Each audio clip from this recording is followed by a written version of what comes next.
Good evening. Hugh, can you hear me? Okay, this is my new improved headset. Hopefully there's less nose noises.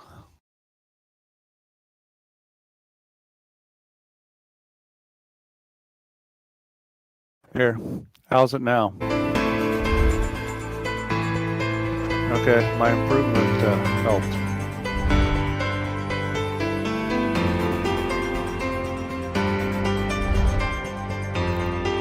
I'm missing this. I gotta see it.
Right, we're good to go.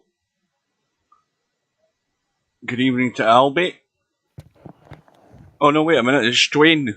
I'm reading the wrong thing, I'm trying to read my chat. Welcome everybody. We're back here tonight for another winner's side match in the 2022 Virtual Straight Pool World Championships. Race to 200 starts in about 3 minutes time between Albinario and Tommyy. Now I see Albie's in a room, Tommy's in a room as well, so they're getting a bit of warm up going. We've got Steve here tonight, is going to join me for the commentary. The unfortunate thing is, Moz and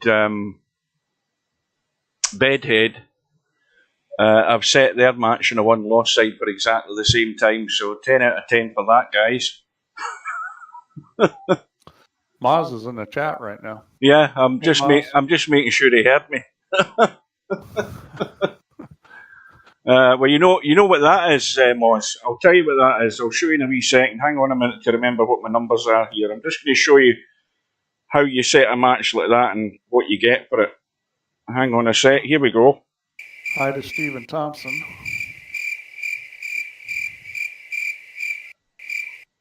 That's what that is. Epic fail. So anyway, we're going to drop in and have a look and see how things are going. We had a match earlier on this afternoon, and I did the right thing by avoiding it because it was on the one-loss side between Popman and Acero, and Popman's decided he needs glasses now after today's performance because he got beat by, well, according to that, on the scoreboard it says 140. No, I'm reading the wrong thing. Hang on. 150 to 29. Yeah, 150 to 29. Wow, that's a thrashing. So he certainly needs to go to Specsavers. Evening, Steve-O. Welcome to Mark. Welcome to Brain Fell Out. No, he wants to be Steve-O. He wants to play like Steve-O. Now, hang on a minute to move my chair. That's better. Right. Oh, by the way, Steve, this is just a question. That 30-second video on your channel that I stole, the VP4 promo. The online one? Yes, the 30-second one. I used that on the stream previously, not the one I've just done the other night there, but the previous one, and YouTube gave me a copyright strike for that promo. And on the copyright strike, the interesting thing is that according to it doesn't belong to you. And according really, to who does it say it belongs to? Well, it actually comes up saying POV pool. Because the agency that works on behalf of the copyright protection thing have raised a dispute on it on my channel because I used it, and in the line next to it says POV pool as the owner. Oh, that's strange. So anyway, it's gone. It's booted out the door.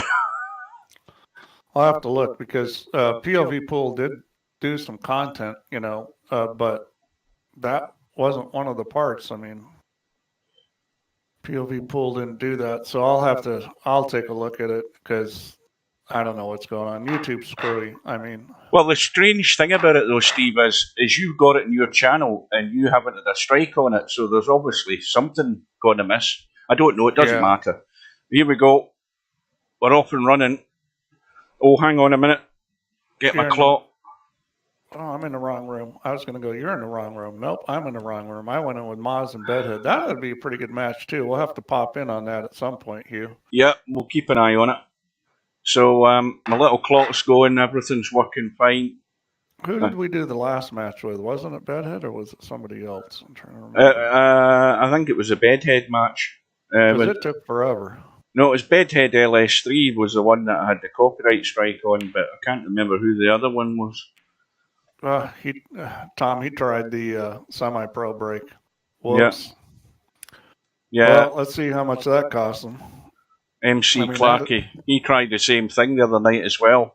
It's not a smart move because, I mean, I'll tell you why it's not a smart move. Because even if you make that 5-ball, the way they're shooting that, the cue ball's going into the rack and you may not come up with a shot. So let's say you make it 50% of the time, which is maybe doable if you know how to hit it.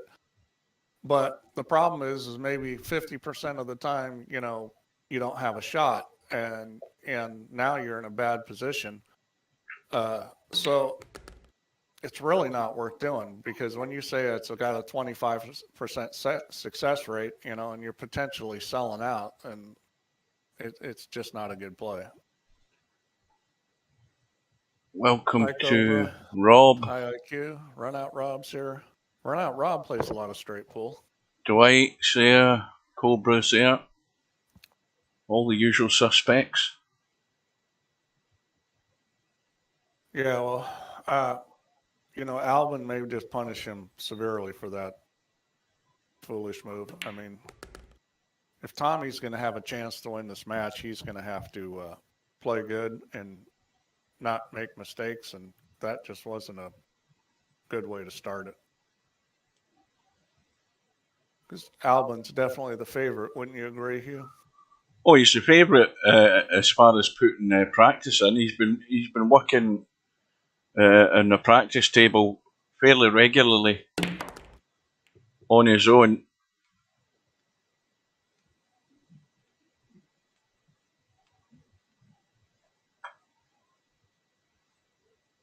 So I like the way he played that coming back. I mean, that's whenever you're going into the rack, the basic decision you've got is, am I going forward or am I going backward? And then the second decision you have is, how hard am I going to hit it? And all of those are designed to get you a shot, break the rack up and get you a shot, and not do something silly like scratch. Now, Mark, is Steve coming through quite quiet?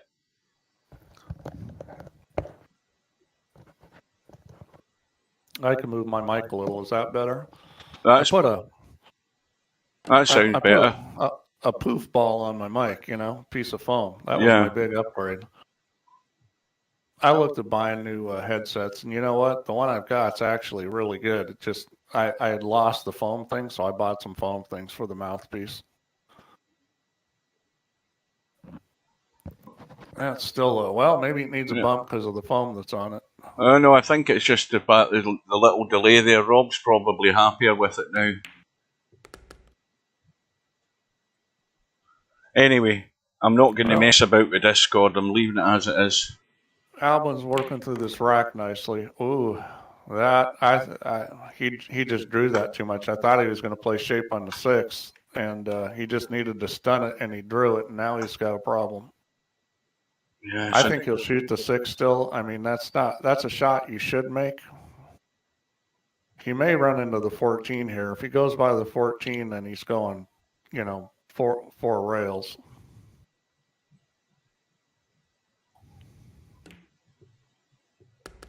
Well, he hit it easy. Well, that's okay. I mean, usually with that kind of shot in real life, I would just go 4 rails rather than try to control the speed at that angle, but I think it worked out for him.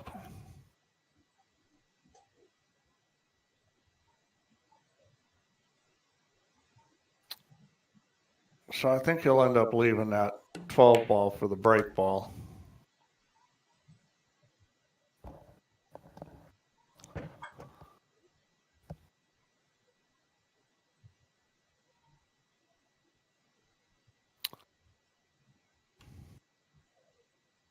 His other option is he could break with the 4 ball. The 12 ball is sitting in a perfect spot to just do a stop shot on the 12 and then shoot the 4, but I'd rather have the 12 as a break ball. I mean, I'm not as excited about those side pocket ones unless I have to do them. Uh-oh. Well, he just got funny there. This is going to be a little touchy getting on this 12 ball. Now, the thing is, does he pot this plain ball because the angle looks good? He's got to hold this a little and maybe with a touch of right because he needs to go 2 rails. He's going to go to the end rail and then the side rail, go behind the 12 ball. I think he's going to the left of the 12 ball and then 3 rails and back across. Now, look, that's what he thought about. He's lining it up that way. He could. I mean, the only problem with that is he could end up way up table. He's going to end up at like the head string.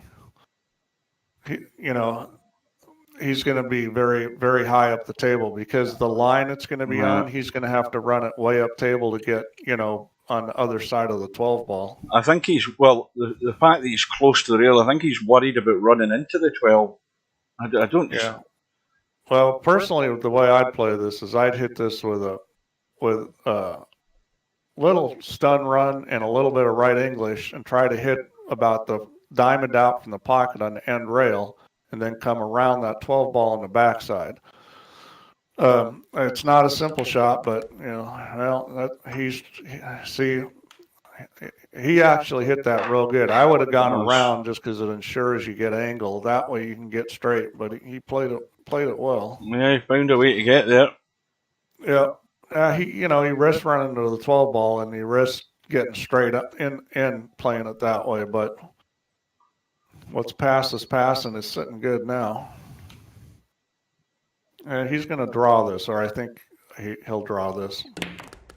Yeah. Yeah, it's kind of no man's land. I think if he would have just hit that harder, it would have been better. I mean, the cue ball would have come back down table some, and he would have spread the rack better. I think the shot was played fine. He just didn't hit it hard enough.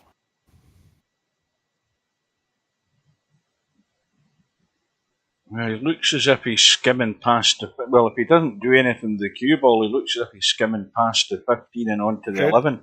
It depends on the speed. I mean, there's a good chance he's going to hit the 15. You have to really roll this, I think, to get by the 15. And if he does go by the 15, he's probably going to hit the 11. I don't think he can get behind it. Getting behind it would be bad.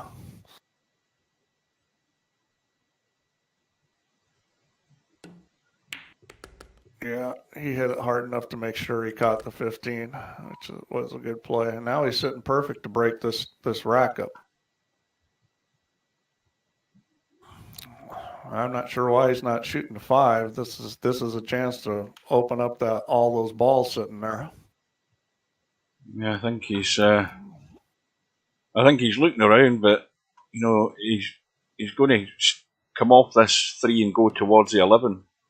Yeah, see, I don't get that. I don't understand why he just didn't shoot the 5 there, because it was sitting perfect to open up those balls. Yeah, he's dead straight now, but he's got a last chance on the 8 ball. Well, he'll bump the 8 ball, but he's not going to be able to break the stack there. I mean, I just don't get that. You end up rolling up perfect on a opportunity to solve your problem, and then you don't take it. Mm-hmm. And I like the angle he had on the 5, because he didn't have to hit it super hard if he didn't want to.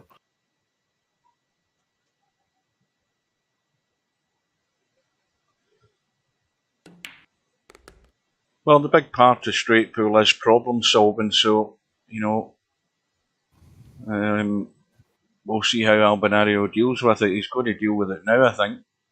Yeah, and this is a crappy way to come into the rack. When the balls are kind of in the rack are kind of spread out like that, you got to hit them pretty hard to get them to move. And this is the kind of shot you risk getting stuck on something. I mean, you could come out of it good, but there's so much gaps in there. That's hard. And you slam this 3 ball, you could miss it.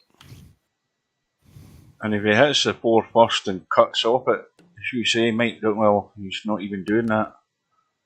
Running out of options here. Yeah, this is not great here either as far as trying to come back into the rack. It's just going to get stuck. Well, the obvious thing now is get high on the 8 ball. I mean, I can't see any other way around about this. Yeah, and if you get in the right spot, that's not bad. And I think he has. He played that very well. So with this, he's going to drive through. He's going to hit the 1, and you want to really drive this. You want to hit this pretty hard with top.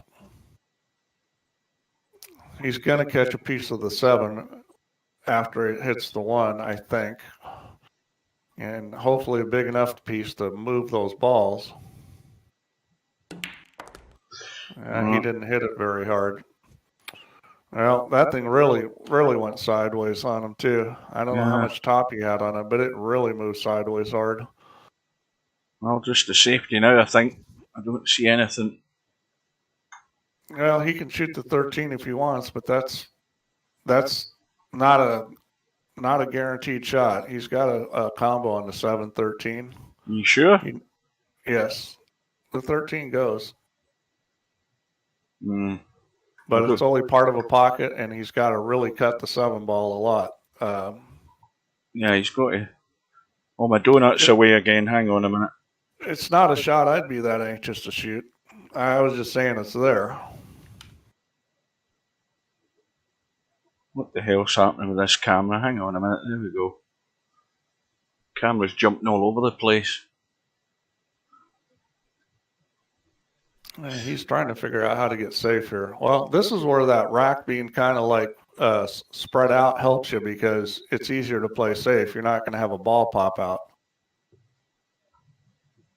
Well, I thought he could have gone up table with that, because of the gaps in the rack. Well, now he's going to end up getting stuck up table, because this is an easy shot. You just thin that 4, it's going to hit right before the side pocket and go up table. Well, he didn't hit it hard enough. Get up there. Got to get the length on it. That was the right shot. He just didn't hit it quite hard enough. You really want to put him right up on that bumper. So now he's going to shoot the combo. Nope. Somebody should shoot this combo. I mean, now the 6 ball's out of the way. If I was Tommyy, I'd be firing on this thing.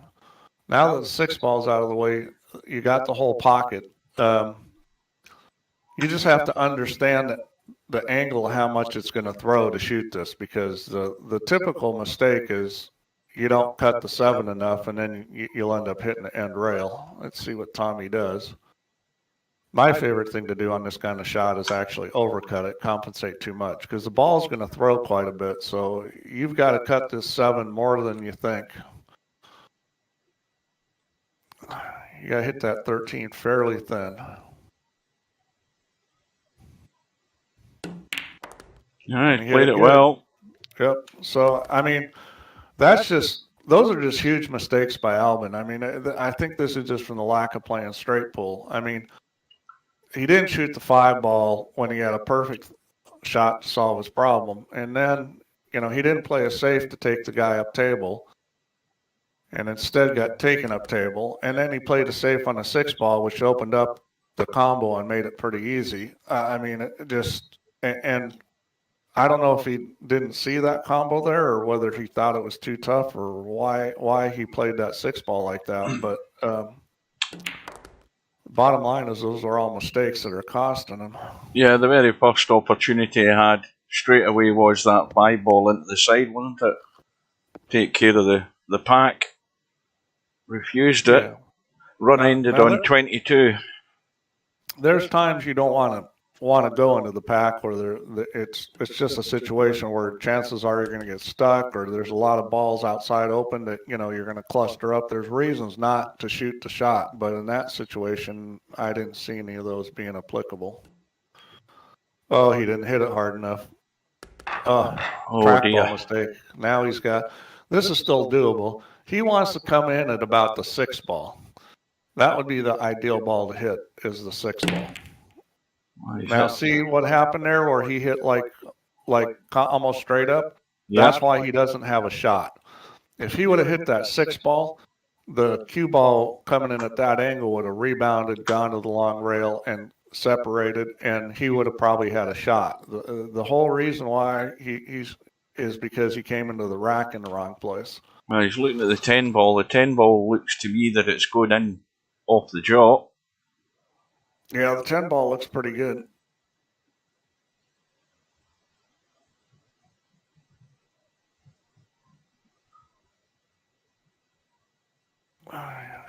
You could almost throw that enough too. Just hit it so you're actually like you're cutting it slightly towards the tip, and it might throw enough to go in.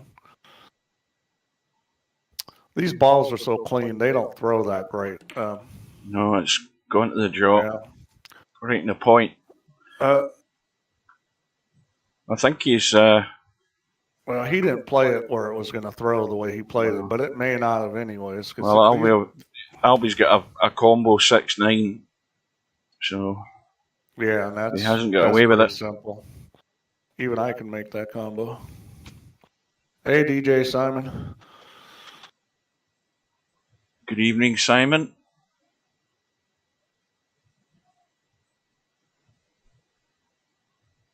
Simon's in here trying to learn how to play straight pool, I think. Was Simon in this tournament? Did he join this tournament? Oh, no. He knows his limitations. Same as me. Oh, God, this is a great game, Simon. You need to start playing this. So I would not shoot this 12 ball now, because that's a good break ball. 12, and I would shoot the 11 if that does me any good. I wouldn't shoot the 8. I'd leave the 8 and the 12 till later at this point. Give me a little sec. He's got a shot on the 6. Yeah, it's a little dicey, because you need to get that 6 ball out of the way. That's the worst problem right now on this table, is that 6. Just keep that there. Bedhead's up 12-3 at the moment. That wasn't a bad idea. He tried to use his 8, which was okay to fix his problem, but unfortunately, the way he ended up hitting it, he made it worse. He was trying to get a shot on that 6 ball. Good evening, Portman. It just didn't work.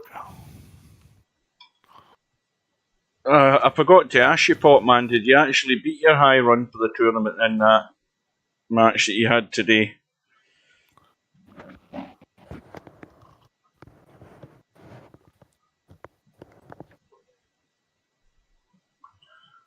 Of course it's easy, Simon. You can shoot any ball in any pocket. That makes it easy, doesn't it?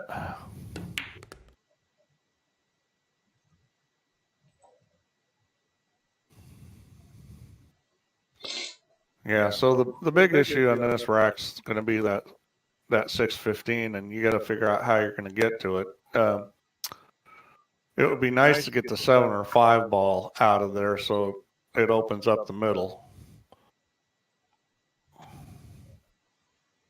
I think he's got a major problem with this 15 and 6, the way these balls are set.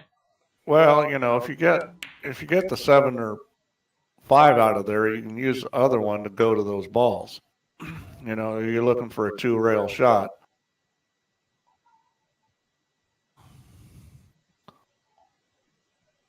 So he could go 3 and 5 or 7 here.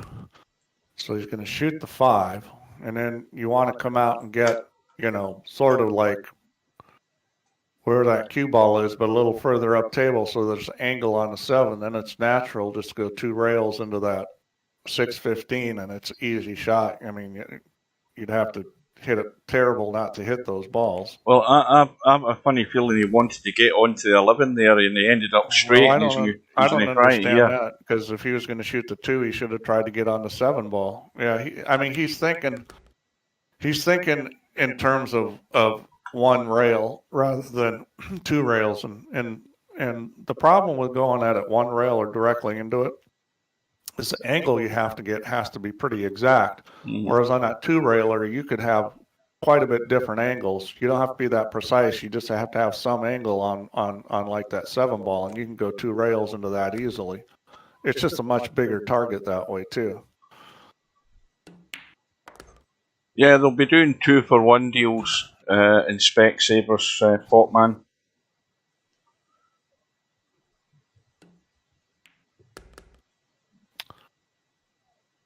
Okay, he's leaving that 10 ball as a way to get on the 12, or he could actually break on the 10, but I'm sure he's thinking 12. This is critical he gets right on this 10 ball, because you get funny on this and all of a sudden it gets tough. Yeah, he's okay. I don't like backing up like this just because it's touchy, but I'm sure he'll hit it good. Albin plays pretty good. Yep, that's perfect. I don't think that's been decided yet, Simon. All right, this is coming into the rack at not a great spot, but it's high up on the rack. It's hitting the bottom of the 9 ball. I mean, he definitely needs to draw this. If he goes forward, he might scratch. Oh. Well, he went forward. He didn't scratch, but he missed the ball. That's surprising.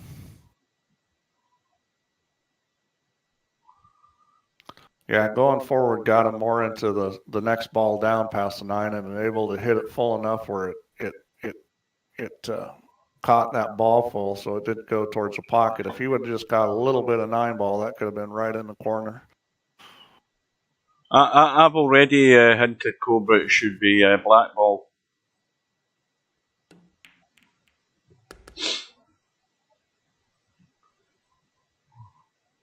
Well, Tommy's got a bit of catching up to do here. We could do black ball. I think that would be a great tournament doing black ball. I think that's a fantastic game. Black ball in very tight pockets. How about that? I don't know about that. Whoops. I don't think he wanted to hit that ball. He came out of it. He still got a shot on the 9. 9, roll forward and get that 11 ball out of there and then shoot the 8.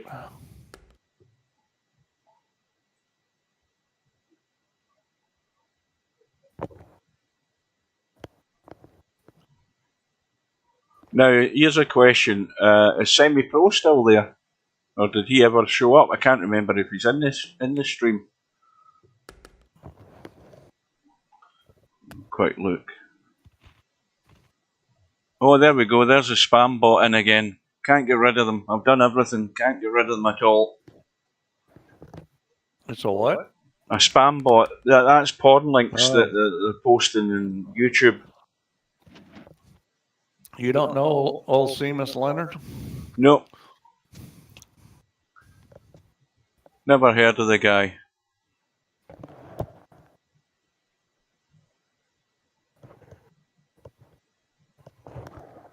Sounds like an Irishman. Isn't Seamus Irish Well, name? well, Seamus.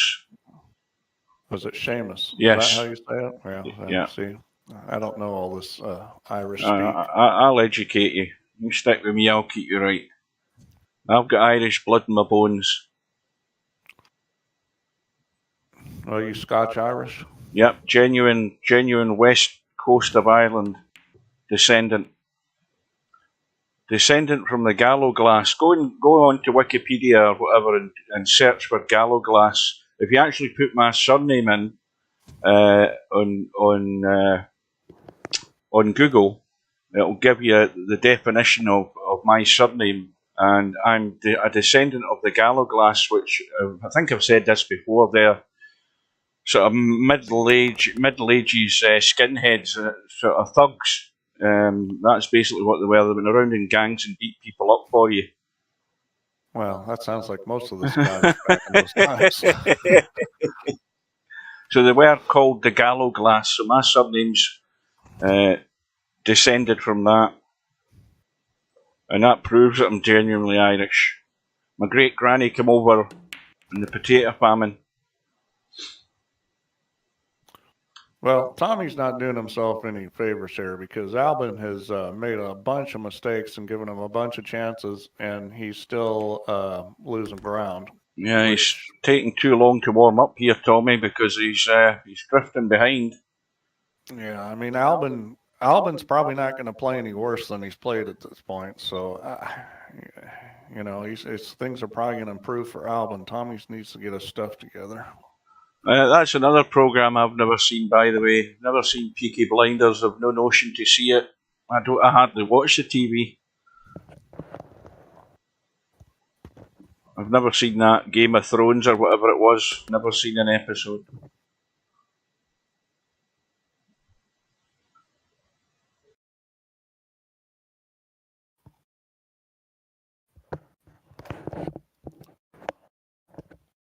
Well, I'm not sure exactly what he's looking at here. I mean, I would think he'd shoot the 13 and then the 10.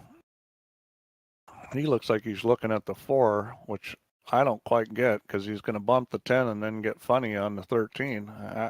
He could just shoot the 13, let it roll forward, and shoot the 10. So I'm not quite sure what he's doing here.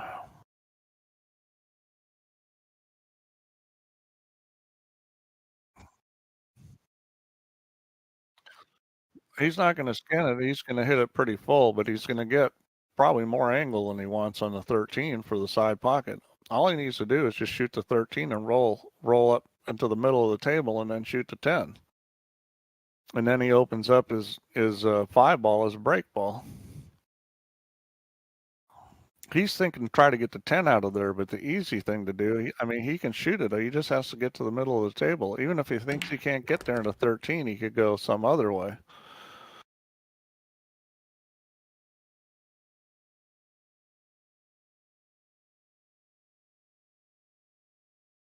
Yeah, I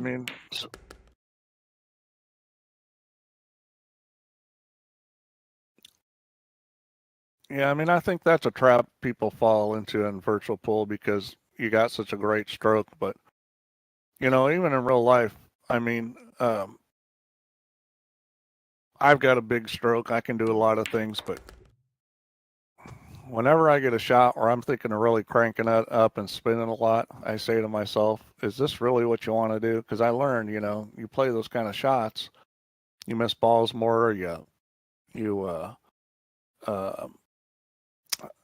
have a harder time controlling the cue ball. It's like, you know, you got to think twice before you select a shot where you've got to really juice it.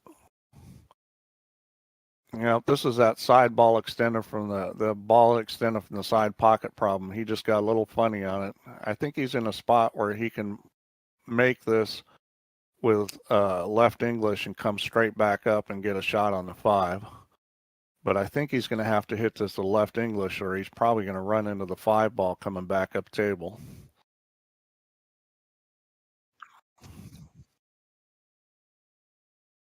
Well, it's not going to limit putting English. I think he just needs to hit this 15 ball with left English and make sure that he comes back up, on the center of the table.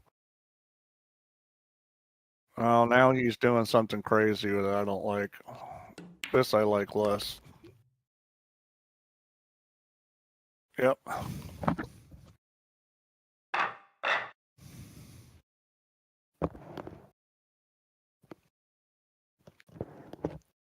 All right, let's look at this break ball.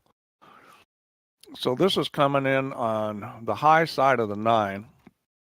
So you could probably just stun this or just a little bit of draw to bring it back to the center of the table. You don't need to draw this a lot. And you can hit this pretty hard. Yep, just like that. He played it perfectly.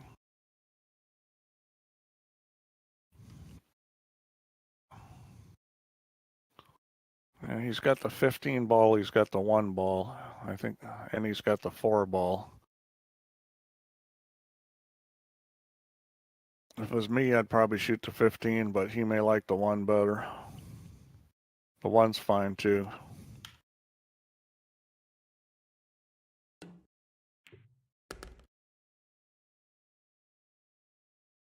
Well, that wasn't really that smart though, because he just put himself out back in the same position he was in. I thought he'd spin that and run into the 7 ball, put some left English on it when he shot that 1.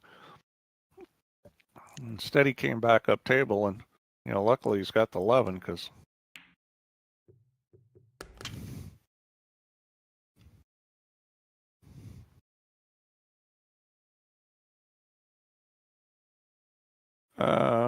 It does.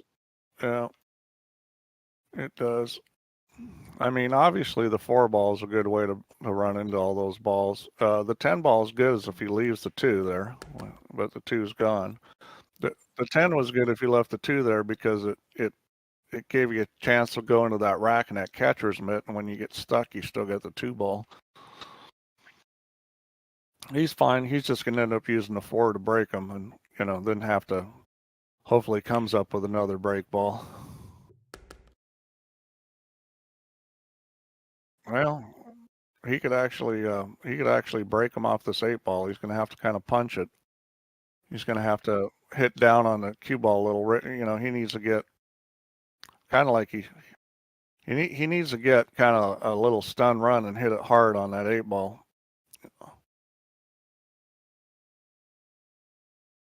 Yeah, if you can go that way. I think you had to go forward there. There was a chance he could scratch. I mean, he came out of it pretty good. Yeah, I don't think he was going to get him broken apart there unless he went forward.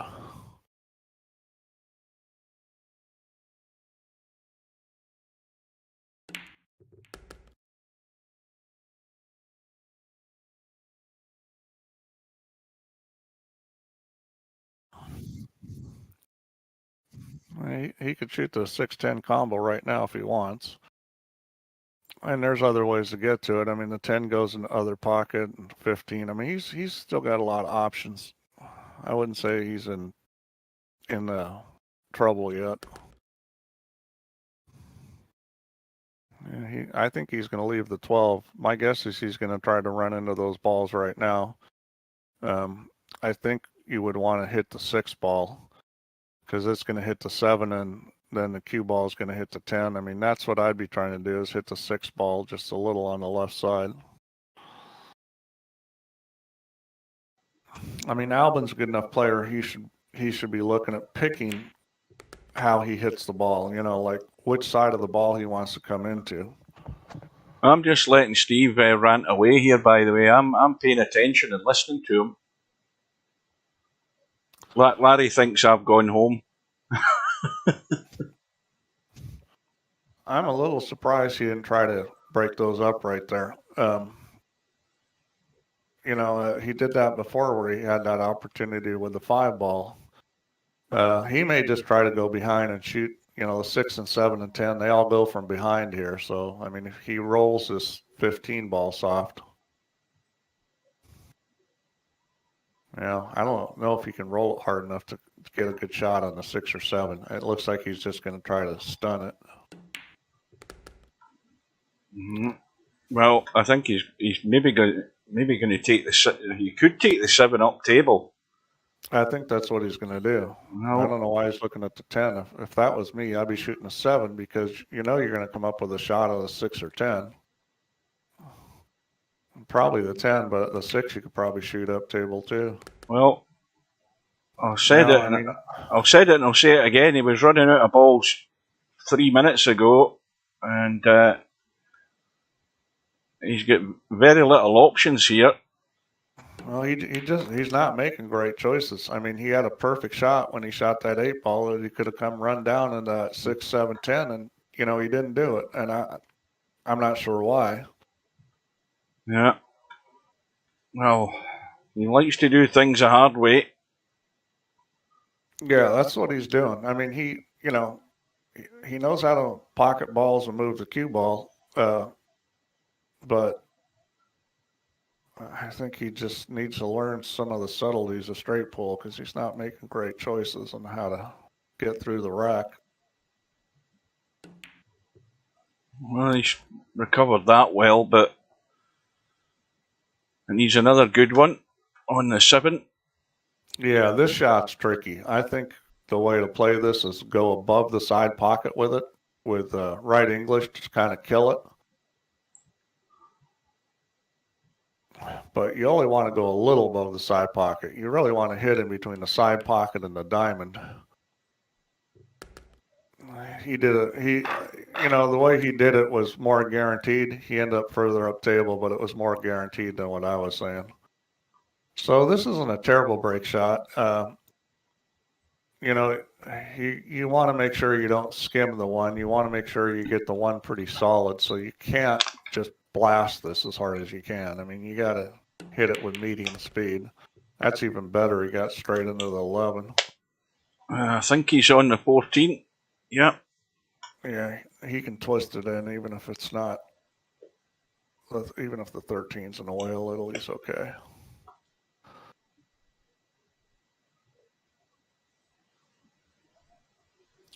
Well, my donut's away again. Hang on a minute. The 13's sitting good for a break ball. The 8 ball's sitting really good for a break ball, so he's got 2 good break balls right now. Oh, he's got a combo. That's a bonus. Well, yeah, that's the right play. Get rid of that and try to open these balls up. Shoot the 9 ball now. Roll forward for the 8. I wouldn't have gone backwards. I would have gone forward and taken the 8 and maybe tried to get into the 10, 6, 3 and open those up. Yep. Those are a problem. Well, that's one opportunity missed there. Because that was, to me, was the most obvious shot. Yeah, those 3 balls are the biggest danger is that, you don't come up with a shot when you open them up. You need to make sure you go them in a way that, you're going to get a shot on something. Well, when I last did a quick look there, there was only 2 points in it in the other match. Okay, well, he's got a chance to move him right now again with the 8 ball.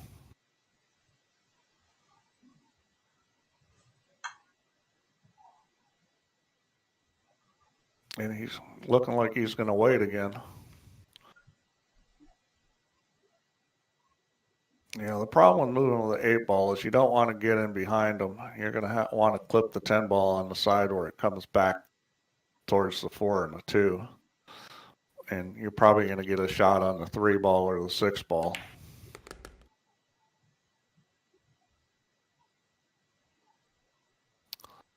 Yeah, I'm just not quite sure what he's doing here in this rack. He's gonna. You're gonna have to say it again, Hugh. He's waiting an awful long time. Yeah, he might. He might punch this 15 in and try and run across out of desperation here. I don't think he's at a good angle to do it from the 15 here. I just, I mean, the 7 ball would work. Well, he did do what you said. Yeah. And see, that's risky because the way he went behind those balls, he could have gotten just locked on He that could. 3 ball. That's exactly it. He could have been just frozen on it, nothing. But Yeah. he's got there. I mean, that's what you didn't want to do, trying to break those balls that's going behind them. Well, this is getting to a crisis point already, this match, because Albie's 50 odd in front, and Tommyy has got to get a response as and when he gets a chance. Well, he's gotten a lot of chances. I mean, Yeah. Tommy's had his chances, and he hasn't taken advantage of them. And even though Albin is struggling to get through these racks, he's managed to get through a couple of them, and he's on 32 right now. So it's getting to be a pretty big lead.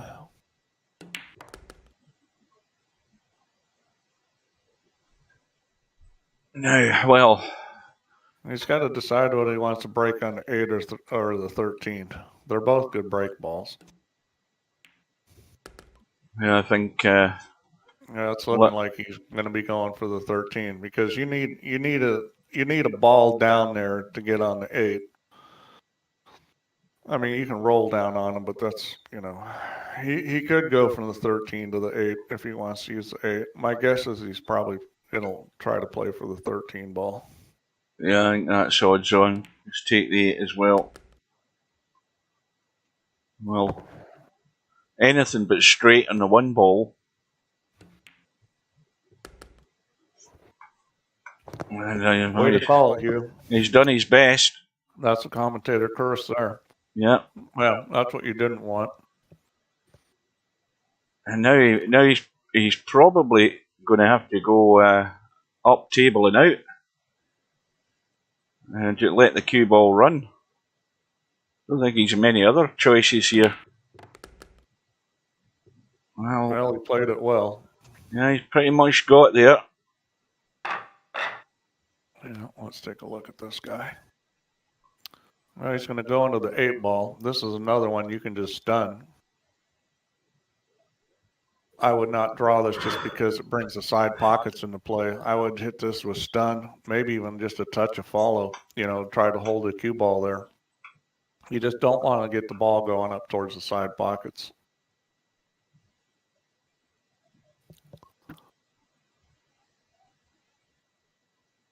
Yeah, he's hitting it with a lot of follow. I probably wouldn't do that much.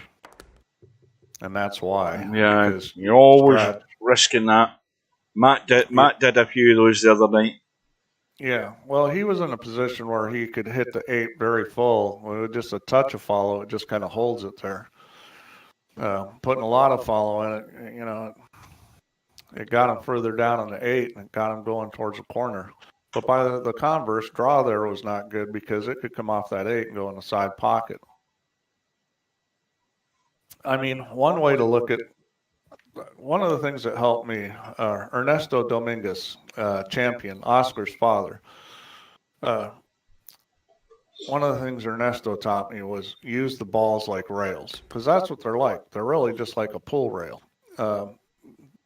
They're not as bouncy, but it's like coming off a rail. And when you start thinking of the balls like rails, and that you're going to move the cue ball off that rail, then, you start thinking about how it comes off, and now it's a curved rail, so, where you hit on the ball makes a difference in the direction it goes. But that's the way you want to think about them, is like almost like they're a rail, and that you're going to come off and make the cue ball go a certain direction.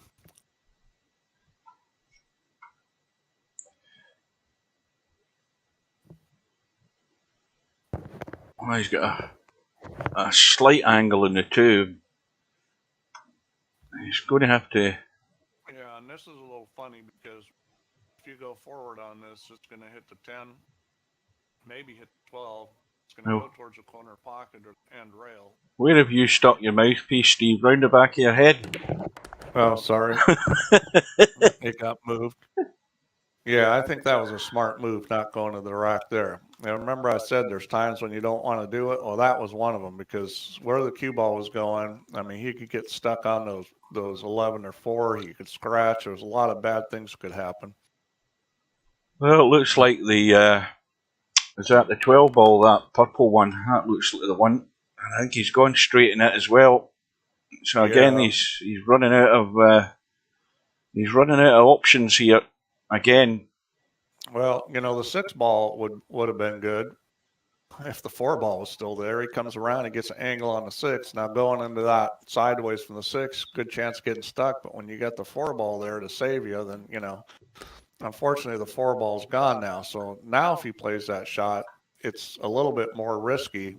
Well, you got to have to hit this with more speed and risk missing the shot and a lot of other things. I think he's looking around, but he's playing the 6 into them. Unless he's dropping the 6 in and trying to get back on that 12 again, I don't know. And you got to hit this with a little speed because, you're going to be coming into that 1-9 and you do not want to just get stuck on him.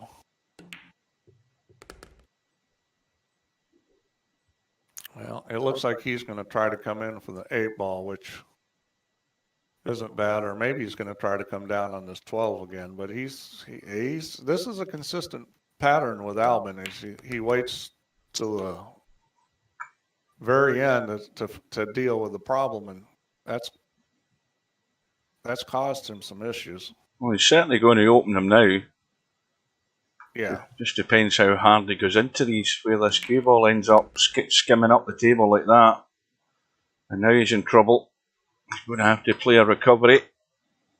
The run is 47. And that's predictable. I mean, that's how you look at the rail as a bumper. Where is it? It's going to hit this ball. Then it's going to hit this ball, and where is it going? He's still okay here. I mean, he shoots the 7 ball. The cue ball is going to hit the 1. He'll probably come up with a shot. Even if he doesn't on that, he'll probably have a shot up table on the 8. I mean, he's going to roll this, I would think. I don't think he'll hit this hard. He want to make the pocket big. I think he's going to roll the 7. Now, the thing is let's have a look at the angle. See, if he rolls it soft enough, is he still going to hit the 1? Yes. There's no way he's not going to hit the 1.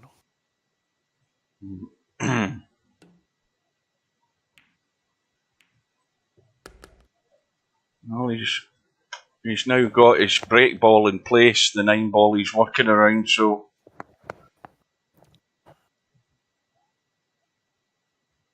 probably 8. Yeah, he's fine here. 8, 10, or what angles he got in this 8? He's going away. It's got to be the 10. Yeah, he's shooting in a side pocket, 8, 10. And we'll see which 2 rails he decides to play, whether he rolls forward or not. Yeah, he's going to go 1 rail on the long rail instead of the 2 railer. Yeah, a bit of left on it as well. Uh-oh, go ball. Yeah, he underhit that a little bit. It looks like he got out there far enough. Yeah, he's going to have to wham this. I mean, you don't want to get stuck. This, you're going to want to draw a little and maybe catch that 2 ball. If you go straight into the rack, like straight across where it is now into that 4-7, there's a good chance you're going to get stuck. You could go forward too. If you hit this hard, you're still going to catch the 6 or 7. Well, I think he's going for the draw option by the look of it. He's hitting a little draw. He's trying to steal a little bit of angle. Yeah, he's trying to keep the pocket. Well, all you want is you only want 1 ball. Well, he might not here. He might not get many more though, but he's going to have to try and hit them, I think. Well, at this point, you want to look for dead balls in the rack, even if you have to kick off the rail to get him. He's definitely got the 8-15, and he can get into the rack. I mean, that's not a bad shot, the 8-15. If he's going to shoot the 13, he's got to have a plan of getting on a shot. I think the 8-15 is sitting pretty good right now. Let's see if there's any other balls that go. Well, he tried to get around. Well, he can shoot this. I mean, he is going to shoot it. Now, this shot's a little tricky. There's some bad things that can happen here. He could potentially scratch in the same pocket he's shooting a 1. Yeah, he could brush this. You can scratching the other one. You could brush the 10, the 3 and run off into that corner. Yeah, I could even go 10-3-15. This is a little risky. Yep, 10-3-15. There it was.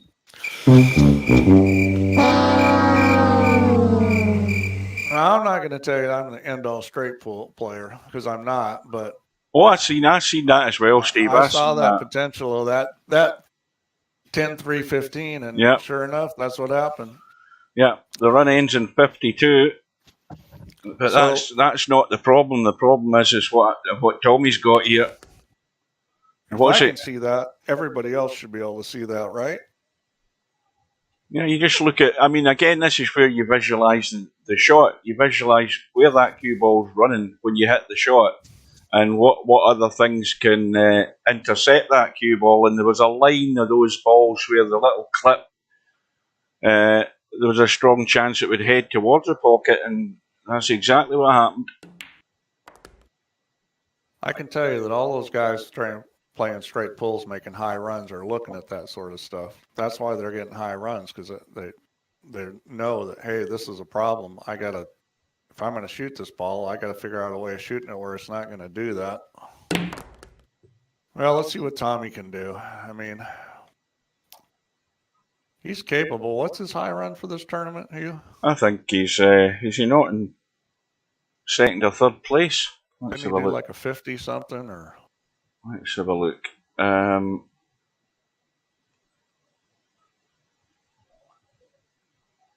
Tommy's on 48 as his high run at the moment. And boy, he's just missed something here because I heard that rattle. Well, Napnicker says I'll be doing terrific despite. Well, no, he's not doing it all wrong. I mean, he moves the cue ball well. He makes shots well. Sometimes he's making good pattern plays, but he's doing a lot of stuff not in the best patterns. And he's doing terrific because Tommy's doing terrible. If he was playing somebody like semi-pro, he'd probably be behind by quite a bit right now. Because it's all I'm trying to talk about is playing the right way, which is going to increase your chances of popping off big runs and not letting your opponent get to the table. Well, I don't know because I was tabbed out, but I don't know what ball he missed. But that's a big fail for Tommyy. He's now on the rack. Well, Tommy's really struggling right now. I mean, he's not playing his game. I mean, Tommyy plays better than he's shown. I mean, we've seen him play. I mean, I think, what was it, the match against Larry?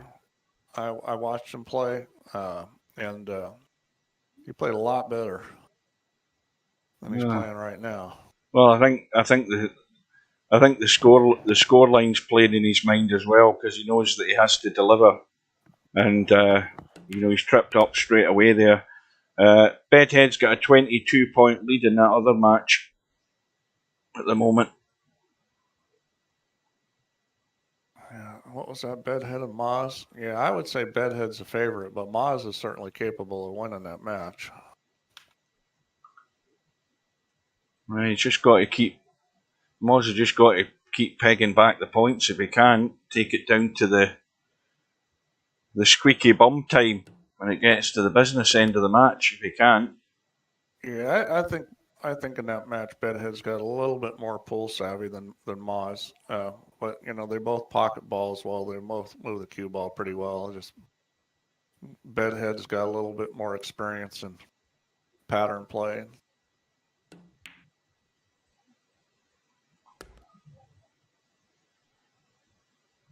I know that watching Bedhead before, I've actually been impressed with some of the choices he's made and the shots he shot, I'm not saying he's any kind of great straight pull player either, but I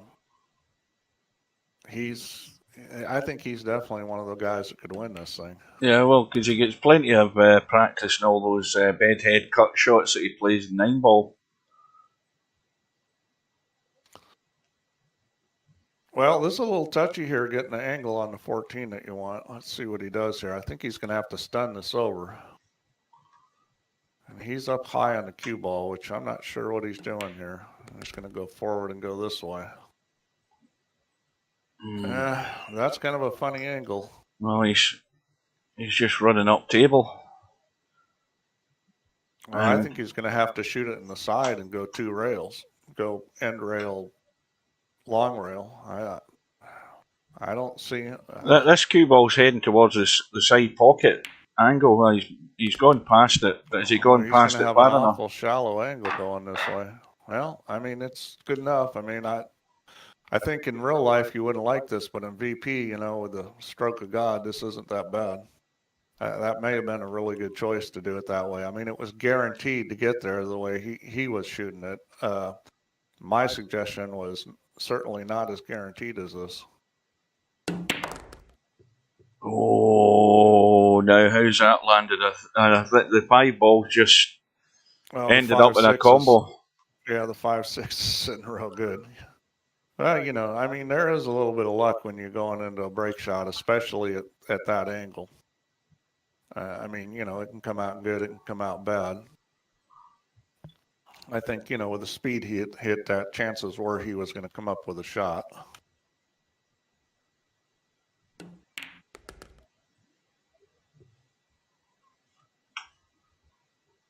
Well, we haven't seen anybody break from behind the rack, and we've seen no breaks in the side pocket so far this match.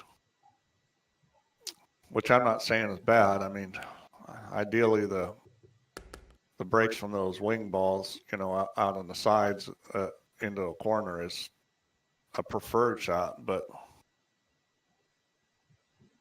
you know, usually when you play straight pull, it comes up where there's situations where it's easier to use something like the 7 as a break ball or a ball to the side pocket.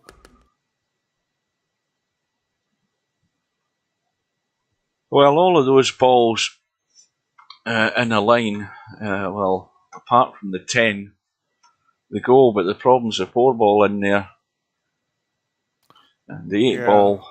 We'll see if he's choosing to move them now. Yeah, he chose to move them. And that wasn't a bad play because he had the 14-9 no matter what.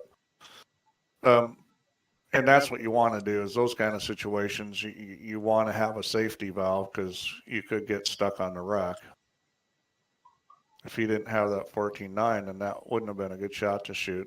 The only thing that's funny here is he's kind of pretty straight on the 14 the way he needs to hit this. Good evening to Semi-Pro. Yeah, one thing I like about what Albin does is he doesn't get up there like a lot of these guys and just blast away and hope. I mean, he's trying to control things, which is good. Well, I think he's got a double kiss there. I think that's what happened. He could end up behind the 4-0. He's got a little kiss there, play the 3 or the 2. I don't think the 2 is so keen because he might be hampered. Yeah, the 2 isn't great. I think the path the cue ball is going to run either. I mean, he'd be coming up, potentially sticking into the 1 or something. I think he's going to shoot the 3. Yep.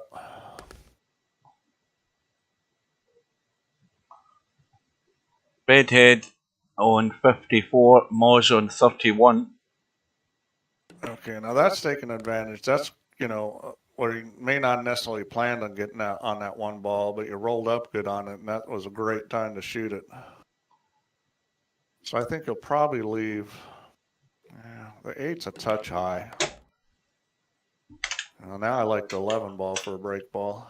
I've got a question, Semi-Pro, if you're there.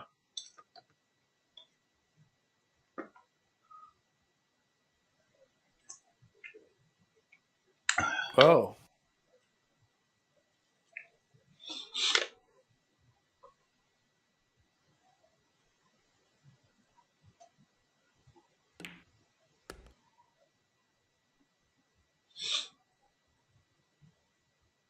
I hope you're going to shoot the 2 ball here. 2 ball, 4 ball.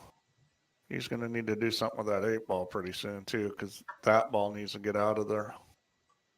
All right, well, he's at the moment he's still got the choice of either for a break shot. He can break off the 8. I don't think it's as good as 11, but he can use it.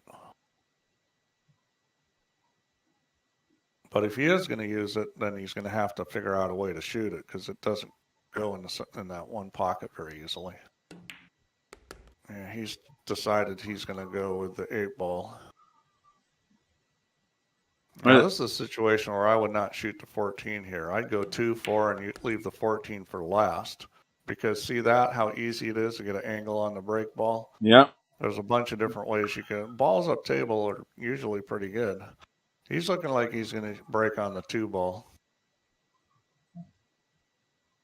The question. Oh, sorry, Steve. You carry on. I have a preference for balls that aren't close to the rack, especially if they're low, just because more chance of bad things happening. The question, semi-pro, is give us a winner's side and a loser's side rack goal that you have to get in blackball for a tournament. Okay, this one's sitting good. This shot, you can just hit it with a little bit of draw and wham it. Or you could hit with a lot of draw and go up table and back down. I think you've got to be a little bit careful, but I think it's sitting in a spot where you can do that with this one. Yeah, he chose to stun it. That's a good shot. He's looking good again here. Okay, there's still the usual thing. There's cluster there, but at the moment he's got good opportunities to take care of it.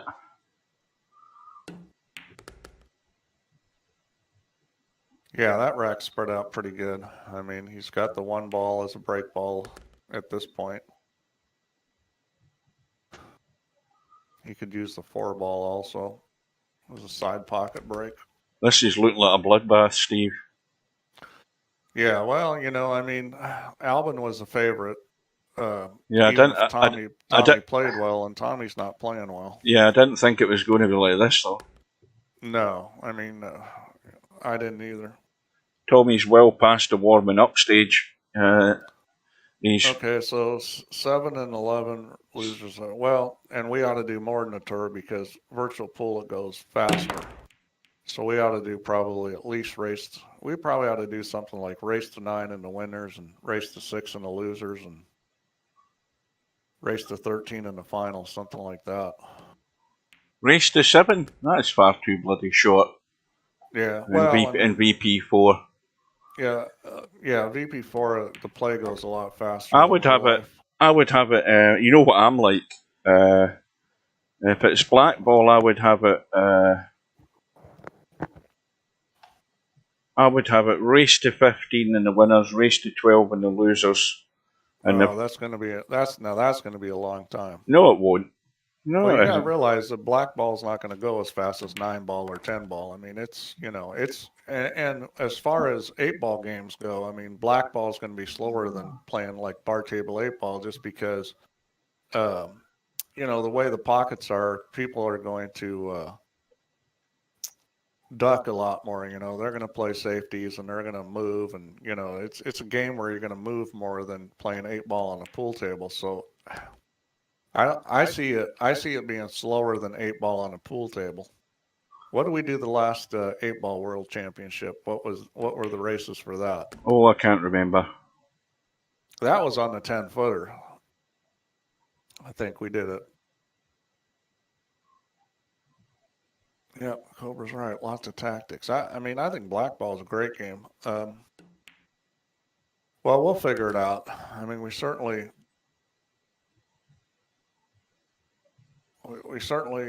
somebody's saying 9 winners, loser 7. That sounds reasonable. We certainly don't want to make it too short, but we don't want to make it too long either.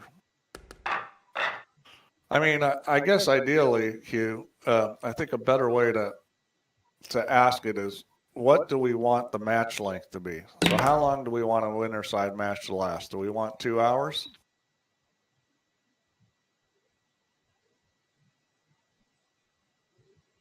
Hugh, are you there? Oh, I am here. Yeah. I thought you That were was a just asking. that was a question. How long do we want a match to last? Well, I want it to be a proper test. You know what I'm like.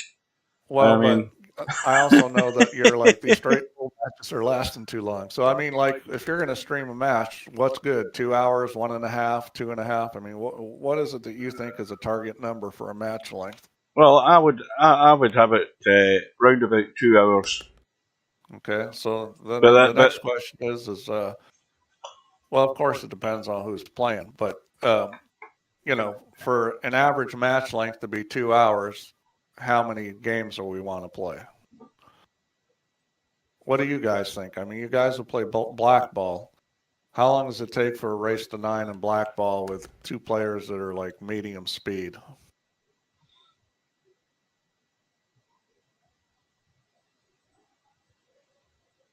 And on English table. We can play it on a snooker table if you want. Does that work right now? Setting up blackball on a snooker table? 3 days. Takes 3 days to play a race to 9. Yeah, 11 winners, 8 losers, 15 finals, and I think it'll go a little slower on the blackball table. Yeah, Nabnicker says it won't matter because we're having snooker. Well, it sounds like the guys want to have blackball. And I mean, we've never had a blackball world championship, I don't think. No, no, we haven't. And Cowboys passed its well past its year's anniversary as well. Yeah. I just thought I'd throw that into the hat. So is snooker, I think, as well.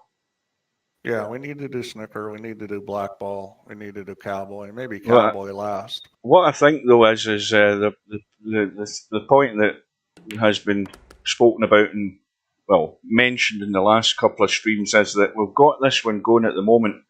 If the decision's made to have whatever tournament, then what we want to happen is to get that tournament in sign-ups before this one's finished. And that way you've got things ticking over. And likewise for the next one to follow. That way you keep things moving rather than having the tournament and then having all the discussion of what we should have next. The quicker you get the sign-ups up and running, the quicker you've got a tournament taking shape. Yeah, well, I mean, we have to make a tournament before we get sign-ups. So Brain fell out saying 6 to 7 minutes a game. So if you played a race to 9, let's say the average race to 9 was 15 games. So 6 times 50 is 100 minutes. So it's a little over an hour and a half. By the way, while we're talking here, Albie's in 47 and trying to get the high run for the tournament. He's still 40 away from that. Quick look in the other match. He's running out of room to get it because he's going to be done at 200 balls. Bedhead's got a 33-point lead, 66 to 33. So Bedhead's opening up the gap. Well, he's going to get on this 5 ball. That was perfect. He just rolled forward on this. Yeah, he's going to get on this 5 ball, and it's looking like he's going to. It's looking like he may run out. What's he on right now? 189. Yeah, I think this distance here, I like that as an ideal distance here when you're playing this break shot. This is like a perfect break. If you took ball in hand, if I took ball in hand on a break shot, I'd probably go a little bit more angle than this, but this would be the kind of shot I'd be doing, just set up to practice. Cue ball a touch closer and a little more angle. This is going right into that 8 ball, so you want to hit this with a little bit of draw.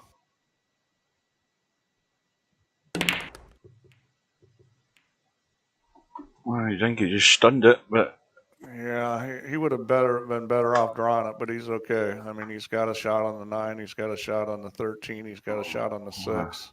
Got to take the 9 right now, because I mean he's going to hit got those. Almost a full pocket on the 9. Yeah, and he's got a bailout ball up table there, the 6 ball if anything goes wrong. I would think, but Well, he's got the 6 and he's got the 4 and the 8 and the 2. He decided to do something different, but yeah, again, he does it his own way. Yeah. Well, it wasn't critical that he get into there. There's a lot of opportunities to do it. It's just he's tended to wait too long in general. Yeah, you're always going to get strategy in black ball. But again, for the most part, the guys that move the ball, the cue ball better, are going to be running racks more often than not. Yeah, well, Alvin's skills at moving the cue ball and making balls are good. I mean, he could easily be running in triple digits if he just played better patterns and you know started looking at how the cue ball's coming off the balls a little more. He could definitely be running triple digits easily on these pockets. That's the thing, though. I mean, all of these guys, if all they were doing was playing straight pull all through the year, they would all improve because they would eventually start learning from the mistakes. But that's the problem. There's everybody's tuned into 9-ball most of the time, so they only ever revert back to this game when this tournament comes around.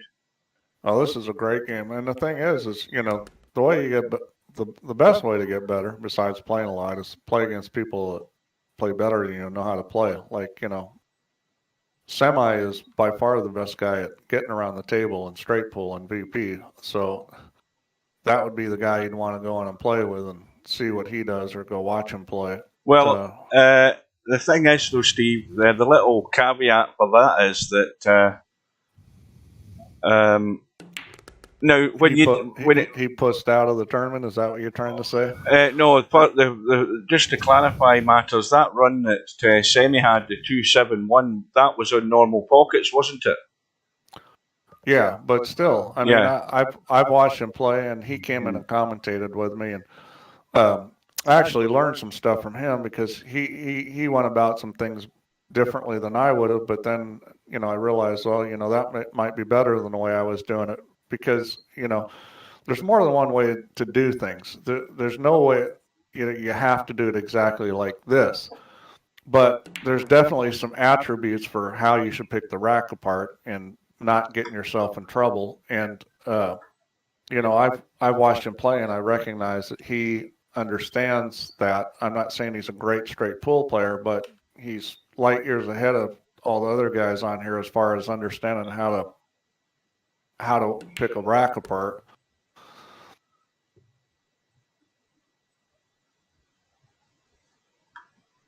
Right, this is getting to crisis point here, I'm afraid.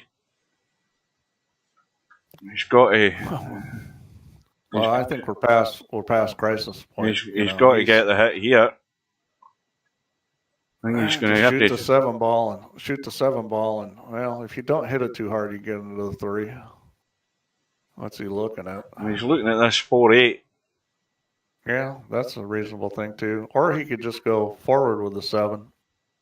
He can shoot this, and I think he can get to the end rail going forward. Oh, he's okay. That's not a bad play. He hit it hard. If he hits that easy, it goes by those balls. He hit it hard and make sure he hits them. Yeah, that was a good play. I mean, there was a chance he could have scratched there. That was the only issue with playing it that way. He could end up in the corner pocket. So the run is 60. The lead is too big to be bothering about. Well, he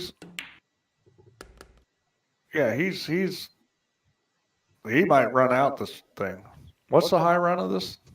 87. Yeah, well. So that's his first target, is to get the high run for the tournament. He could get it. I mean,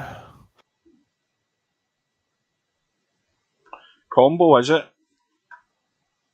I mean, he doesn't need to, no. I mean, I thought he was thinking about it there, but he's on the 10 and he's on the 15. He needs to come up with a break ball. The 4 ball is a legitimate break ball. The 8 ball's good. But the problem with the 4 ball is that, there's no easy way to get on it. Yeah. Well, commentators curse. As soon as we start talking about him getting high run, the run ends on 61, and the lead is monumental. Too much for my arithmetic. 133, is it? Or something like that. Semi-pro, thank you for the kind words. Well, Semi, I'm not trying to be kind to you. I like you, but I'm not trying to be kind. I'm just saying it as I see it. Well, Larry says Moz is coming back. What's the score on that, Larry? What we go? 66-54 to Bedhead at the moment. Let's just change this update thing. See this, by the way, Steve, I'll tell you something you need to fix. See this bracket? Amongst all the other things you need to fix, you still haven't fixed the colour of the text. What's wrong with the text? I keep telling you the colour of the text, the handicap's garbage against that grey background. I've told you that. That's one thing you haven't fixed, and it should be on your list. You're the only one that can't see it. Everybody else can see it. I'm the spokesman for everybody else, Steve. You've got to remember that. And the other thing you need to do is get rid of this refresh thing, 10 minutes thing up the top right-hand corner of the screen.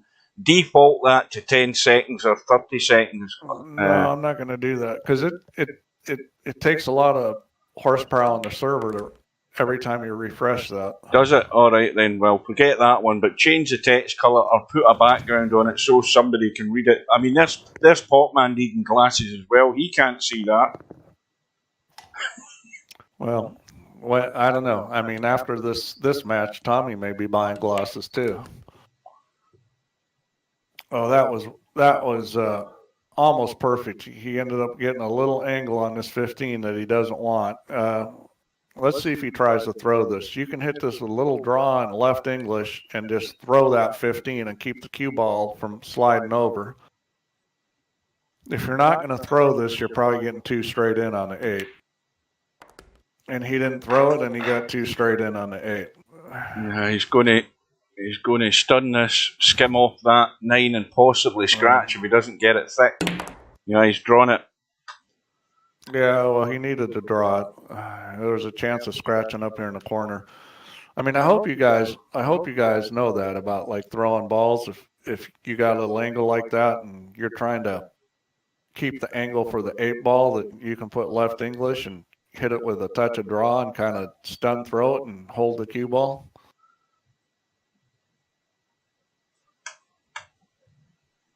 Or am I talking Greek to everything? No, I would have just pot it and run through. Well, Larry says he doesn't know that shot, but that's surprising to me because that's a pretty common shot. No, I think what Larry's saying is that Tommyy didn't know that shot or whatever. I don't know. Maybe he doesn't. I mean, that shot comes up a lot. I mean, I will say this about playing pool. One of the things that separates players from, people that can play some to people that can really play is the ability to either reduce or make more angle. Because I don't care how good you are, the ball's rolling and you're going to get, angles on the shots that you don't like. So it's important to be able to increase or decrease angle by what you do with a cue ball.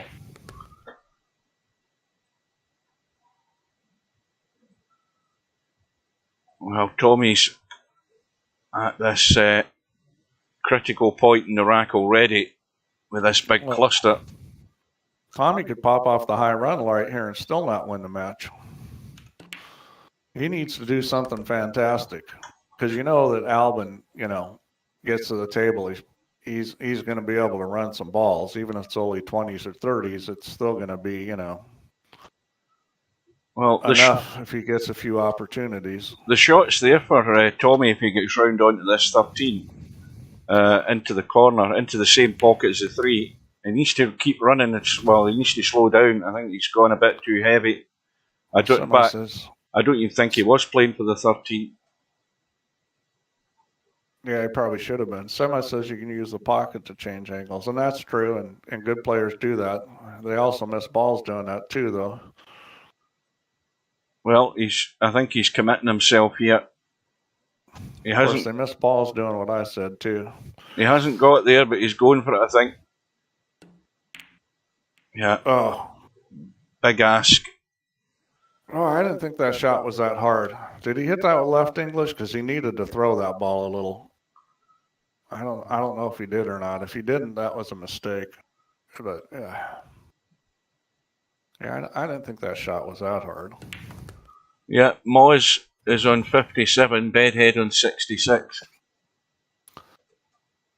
Good. Is that where we're going after this match? Oh, most certainly. I mean, if I think this match will be over first, even though it's 200 points. Yeah, if Albinario can administer the final nail in the coffin. Well, I mean, Albin's comfortable now. He's got no pressure on him. I mean, it's. He's going to have to just tweak this cue ball a little bit for this 14 if he's trying that, because he hasn't quite got there on it, and he's got nothing else. Yeah, he's just a bit short, just having to bend it a little. Yeah, well, this is fine. Just forward and just got to hit this so you pop out for the 7. Yeah. I guess he's going to play up table. He decided he'd rather go up table.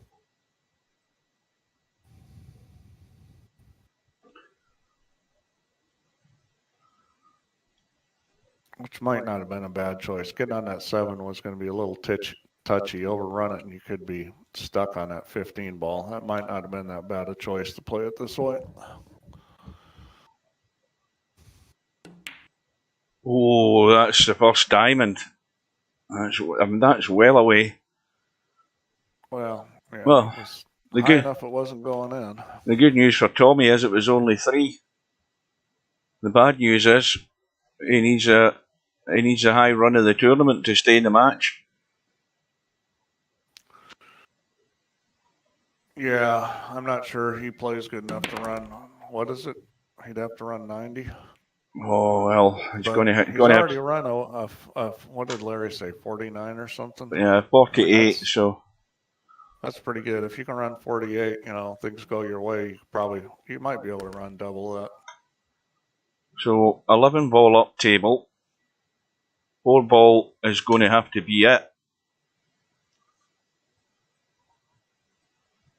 Yeah, 4 ball is really an excellent break ball. So it's going to be just run across for the 15 and then up table. Yeah. You want to get fairly straight on this 11. You don't want to get dead straight, but you don't want to have a lot of angle on this because ideally you're going to go forward with it off the end rail, side rail, end rail. And you don't want to have too much angle.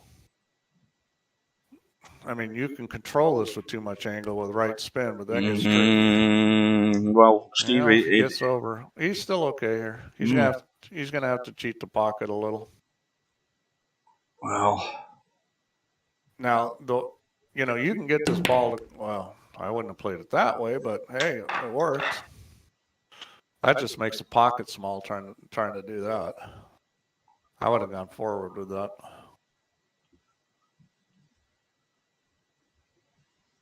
All right, well, this is natural, you hit this with a little bit of top and some speed. Try to hit that 5 ball as square as you can. And it's going to bounce off the 5 ball. It's not going to stick on it.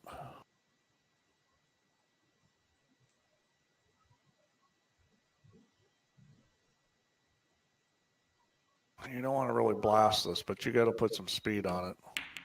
That was too easy. No.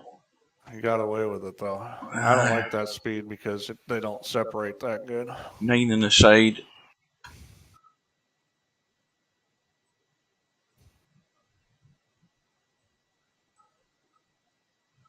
Nine on the side.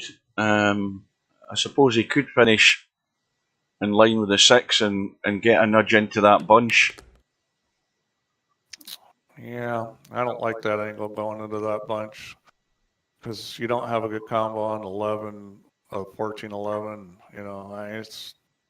I think it's a little risky going into him here, but I mean, he might. I mean, you can get away with it, but that wouldn't be my first choice. Well, I think he's at the stage where he'll take it on and just ride his luck that he'll have a shot. I think he's past caring about leaving it too late. I think he's just going to go for it. I agree, and if you start thinking too much, that's the thing is I think a lot of guys Oh dear. Well, you think a lot and then that happens. I mean, believe me, I've done that in real life over and over and over again where I get, thinking too much and just take myself out of the game. And you can do that in VP too. yeah, that's a fail.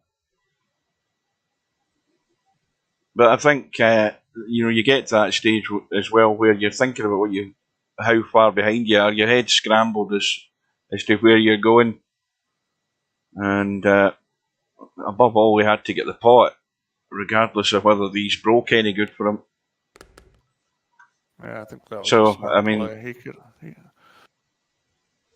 Yeah, it's at a point where Tommyy just needs to get something going besides running a few balls and missing. That's the way it's been the whole tournament or whole match for him.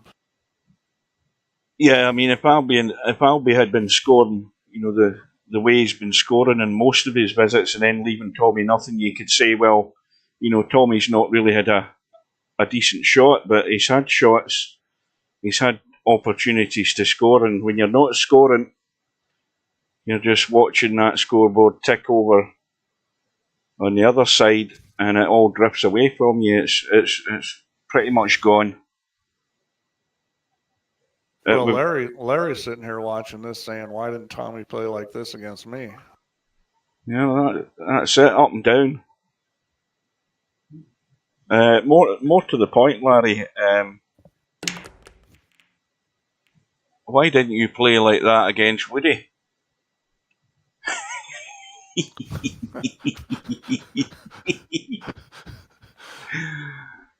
And I never got to see that because I deliberately set it to a stupid time so I couldn't watch it. I wanted to get that on tape. I got to tell you, Hugh, you're awful mean to Larry. You pick on him a lot. You pick on him about his trackball. And Larry knows. Poor Larry. I'm the one person in Virtual Pool 4 that's desperate for him to win a tournament, a big tournament. I'm desperate for him to win it. I'd like to see win a big one. I mean, I've tried every tactic. I've tried to goad him into it. I've tried to tell him to get rid of that track mouse because it's no use. He's never listened to me, and with him not listening to me, it still never worked. He still failed. Yeah, he doesn't listen to you, and he's not English either. Yeah. Because isn't there a rule that if you're English, you don't listen to the Scots? I thought there was some rule like that. Well, that's been going on for like 600 years, Steve. They've never been listening to us. Well, a lot longer than that, as a matter of fact. Where have we got to now? Albie 157, Tommyy 32. Yeah, at this rate, Tommyy may not make it to 40. I think Albin may just run out here. Well, the big question then is, if this is going the way it's bound to go, by the look of it, is Stubb going to be up for it when Albie gets a hold of him? Because that's who he's going to face next round. Well, that's going to be an interesting match because, Stubbs got a pretty high gear as far as making balls, and he can do some interesting thing with the cue ball. The problem Stubb has is that he turns it loose too much, and then he doesn't play good patterns or run through the rack well either. So yeah, I still come to his defence in terms of how he finished that last match. I mean, he was under pressure. He comes to the table. Hairpig made that wrong choice of shot by not locking the cue ball, and Stubb had to run out to win the match, and he had a couple of testy shots in that run, and he held his nerve, got the job done. But I think the ultimate test is going to be against the multiple virtual world champion when he faces Albinario. Well, I think it's going to end up being pretty close. I'm not sure who has the advantage. I mean, I think the fact that Albin tries to play under control probably gives him an edge. Neither one of them play very good straight pull, so nobody's going to dominate the match because they're both going to make a lot of mistakes. So they're each going to get a lot of chances, and it's going to come down to what they do with them. It's not going to be a match like this where it's lopsided. I mean, I would honestly be surprised if it wasn't within 50 balls and potentially closer than that. And of course, everybody's going to be rooting for Albin. I mean, except for maybe who is it? One Pocket Slim that likes to root for. Oh, that's his long lost son. Well, I think that might be his only fan. I mean, Stubb has managed to alienate just about everybody. I want to see Albinario under pressure. That's what I want to see. So I want to see Stubb make a match of it. That's what I'm looking for. Yeah. Well, I mean, Albin's a tough match because he's going to play in control, and he's not going to make tons of mistakes. No. If you could ever figure out how to play the rack better, he could be popping off some really big runs. Now, you see, I'm a bit surprised that Albinario didn't go for length there because, I mean, I don't think that Tommyy would be trying to catch the edge of that to pot it even from this bottom rail. And he's played it to deliberately leave cover like that. Yeah, see, there was another opportunity to leave a lot of length, and he didn't do it. You've got to get length on these shots. I mean, you can easily skim them and get that pace. In fact, if anything, you want to be playing one or two more of them just to get practice and get the weight of the shot right.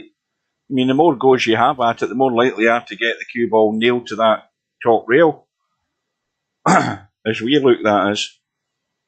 Yeah, I mean, these guys probably neither one looked at the rack. Like, the first thing I do is look at the rack, and the first thing I notice is the 1 and 15 are lined up in the corner. Then you start looking at how to get to it. Is there a ball to get to it? And if there is, you start looking to kick off the end rail and actually play some crazy shot like that.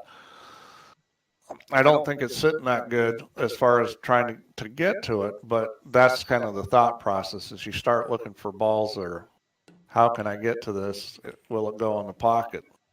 And I don't think either one of them are doing that. Well, so there the rack just got moved. So as soon as the rack gets moved like that, you got to start looking. Like, does the 6, 9, 8 line up? Yes or no? Is there a way to get to it? Well, the 15's now blocked up the table by the 3. Yeah. The 6, 9, 8 that you're talking about, Steve, looking at that, it looks as if the 9's going to the 8 a little thin. Yeah, it looks like that to me too. But, they're very close together. It'll throw a little. I'm not sure it'll throw enough. But more importantly, I mean, the angle the one ball's coming at that, it's going to throw some. Well, that's handy. That was a nice shot. How did we not see that one where he was going to run around 3 or 4 rails and nudge the pack and bring the 7 out? Yeah, so now it's time to start looking at the pack again. I don't see anything obvious that looks like it's sitting for it.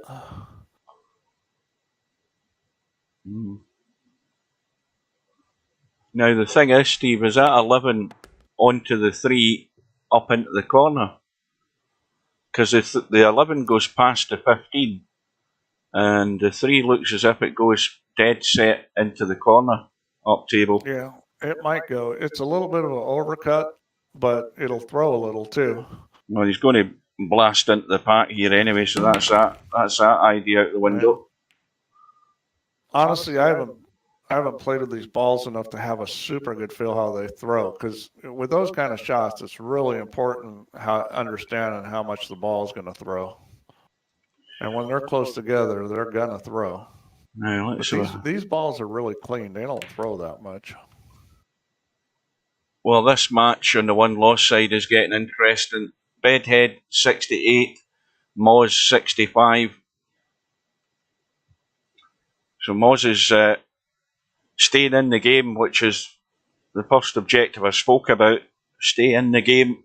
The longer you stay in it, the stranger things that can happen inside people's heads. See if he tries to play it for this 12 ball. I mean, he could shoot the 15 right now. The problem is it's going to skim the 11, and he's not going to get into the balls good. Yeah, it looks like he's coming up high for the 15. That's a good shot. That's a nice angle. You don't want to hit this too hard because he wants to get on the right side of the one ball if he can. He needs at least to hit the one ball pretty dead square.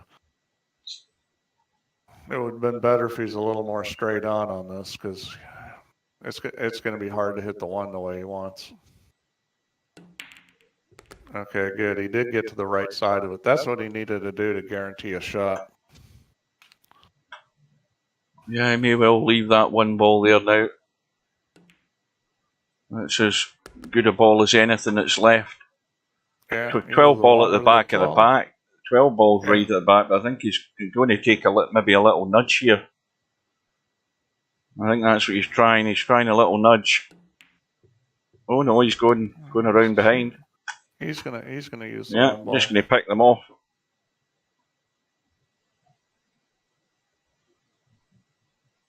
So we're 93 minutes into this match. It's going to be one of the quickest matches.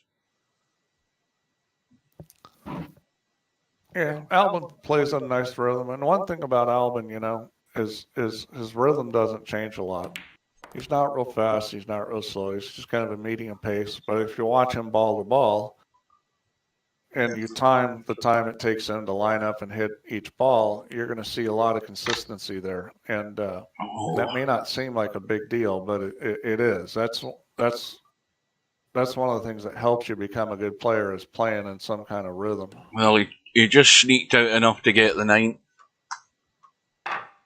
Well, there we go. Is this going to be... He'll still need another rack yet, doesn't he? I think he does. He's, 23 away? He needs to draw this ball. He could go forward. I mean, that's almost at an angle where, once you get to that angle where the ball is even with the object ball, the cue and object ball in a straight line, that's starting to the angle where you can go forward into the rack. And if you're cutting back, you almost... Well, I wouldn't say all the time, but that's predominantly you're going to put top on the cue ball and drive it through the rack.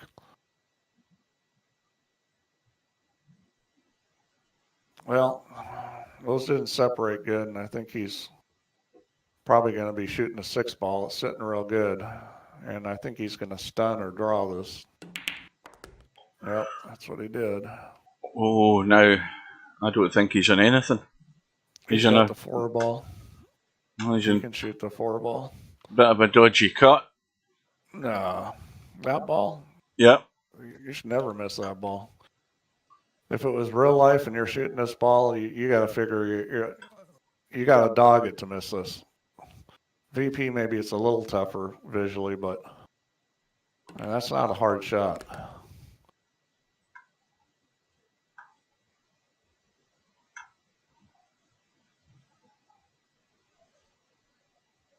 Well, every ball is open as far as, there are no clusters, nothing. This is one of these practice drills, just picking your way through these. But where's the break ball? 15 at the head of the pack. You could use the 10 too. The 15's sitting real good. I mean, that's the one I'd try to leave.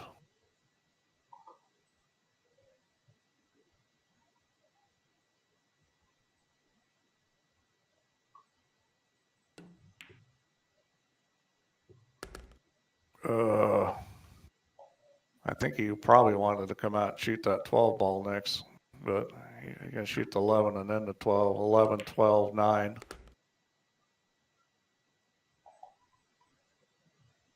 11, 12, 9, 7. Maybe 10. He might even bump the 10 here. But I'd probably go 9, 7. Maybe give the 10 a little bump. Yep. That just opens it up a little more. Now come up above and shoot the 10. Yeah, he's going the other way. That's fine too. I'm saying there's more than one way to play position. You know, you don't necessarily have to do the same thing, but some ways tend to be better than others. Well, now might be the time to get rid of that 5 ball. The 8 ball does squeeze past the 5. Yeah, you got to be a little careful here because you can double kiss off that 8 and end up stuck on the 5. That's the problem with shooting that 3 ball. Yeah, he's got an angle. Well, I think he's got an angle he can hit that 8 ball pretty full on, which ideally that's what you want to do. Yeah, odds on. You don't want to tie it up on the 3, but that's how you get a shot on this 5 is just run into the 8.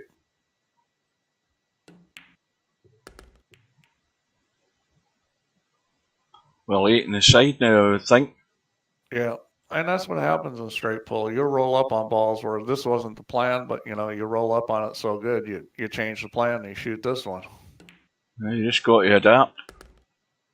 Yeah, that happens actually quite a bit in straight pull, where you roll up on a ball just and go, hey, I'm going to shoot this one now. Oh, he came up. Oh no, he's good. I thought he came up short, but he's good. Adapt and survive. Well, Albinario, what is he? 27. He's 9 away, and this rack will do it for him. Yeah, sometimes I don't change my plan enough. I know in real life, like when I play in real life, when I play a game like 9 ball or 10 ball, is after the break I look and I mentally run out the whole table in my head. I play the whole table out. All 9 or 10 balls. This is how I'm gonna play the rack. And have you got any sort of plan B in your head while you're looking at the rack at the start? You're set in stone that that's where you're going to go until something goes wrong. Well, yeah, and then you have to adapt. The other thing is some racks are tough where, you're going to have to break out balls or this or that, and things don't, always go the way you think they're going to. You don't hit the shot the way you think you're going to. So, yeah, you have to change things. But if you really want to play good rotation games, the first thing you need to do after the break is look and identify problem areas and how you're going to get to them and deal with them. But past that, the next step is just kind of playing the whole rack in your mind. And you can literally do this in 2 or 3 seconds, on a lot of racks. Once you sort of get used to it, I mean, it's bump, bump, bump, bump, bump, bump, bump, bump, bump, and you're done. Yeah, it's got to be the 10. Well, there's nothing else on. Well, he's looking at a combo. What did he call there? He's called the 11. He's calling the 11 off the 3 ball. Yeah, he's playing the carom shot. Which, this is a great shot. You recognize that it's there. I mean, this is the kind of shot that you need to learn how to shoot to play a good straight pull. That's well played. You just got to recognize that, hey, that's going to go in and shoot it. I think in straight pull, you don't have to sit there and figure out, I'm going to run out these 15 balls. But what you need to do to be really good, I know John Schmidt, and he was going over, how to play out the racks, and he gets to anywhere from 4 to 6 balls left on the table, 4 to 6 balls left on the table, and he plays those 4 to 6 balls in his head. I'm going to go bump, bump, bump, bump, bump. He has a key ball and a break ball that he's kind of kept and had those the whole rack. Mm-hmm. But the last 4 to 6 balls, he decides the exact pattern he's going to play to get to the break ball. Yeah. And you're talking about one of the great straight pool players in the world. So if he's doing that, there's probably a pretty good reason why. Now, little cut in the 12, little brush into the cluster. Well, it looks like he is gonna run out. Nice. And Tommy's not going to make it to 40 balls. When you think about it, he doesn't need to hit the cluster. He just needs to keep the cue ball in play. Watch out. Uh-oh. I think he was trying to get on the other side of those. Yeah, trying to get over a shot in a 3. Well, I'll tell you the shot he's got is a 9 ball. Yeah, he's going to do it. It's not dead off the 14 though. He's gonna have to only get a little piece of the 14. I mean, he can he can shave this 14. It's actually advantageous, but he can't hit the 14 too full. He's kind of just got to shave this off the 14. The mistake too full is going to put in the end rail.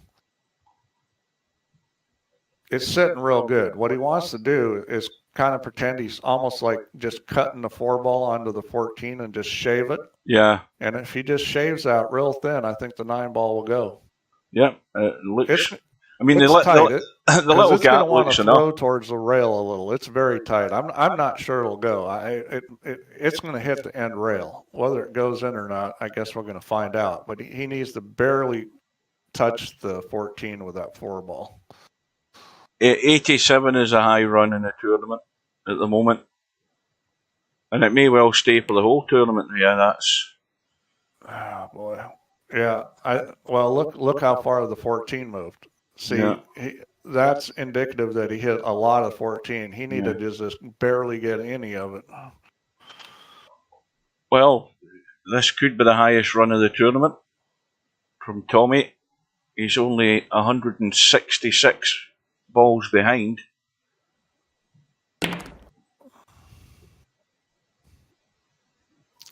Yeah, well, it would be nice to see Tommyy pop off something big. I mean, Tommy's a nice guy. You got to feel bad for him having, this much trouble in this match. Oh, things are getting interesting in that other match. Moz is on 92, Bedhead on 73. We could have an upset here on the cards. Yeah, it wouldn't be a huge upset. I mean, it's not like Bedhead was a lock to win that, but he was a favorite. Moz is capable. He certainly is. Moz, I think, even though he's in the one-loss side, I think he's probably learnt a fair bit played in this tournament. Yeah, he may be getting better. I mean, you just keep playing. Some people absorb information and knowledge at different rates than others, but everybody's going to get better if they play. Yeah, I'll go to the other match. I'm not going to. I mean, we might be missing the high run of the tournament here. You never know. I mean, it's long odds it's ever going to happen, but we want to just see Albinario finish it off.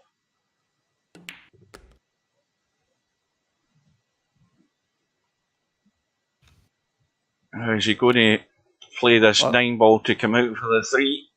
I'll tell you what, in real life, in that situation against top players, that mistake could cost you the whole match. Yeah, that's you for an hour and a half while the other guy clears up.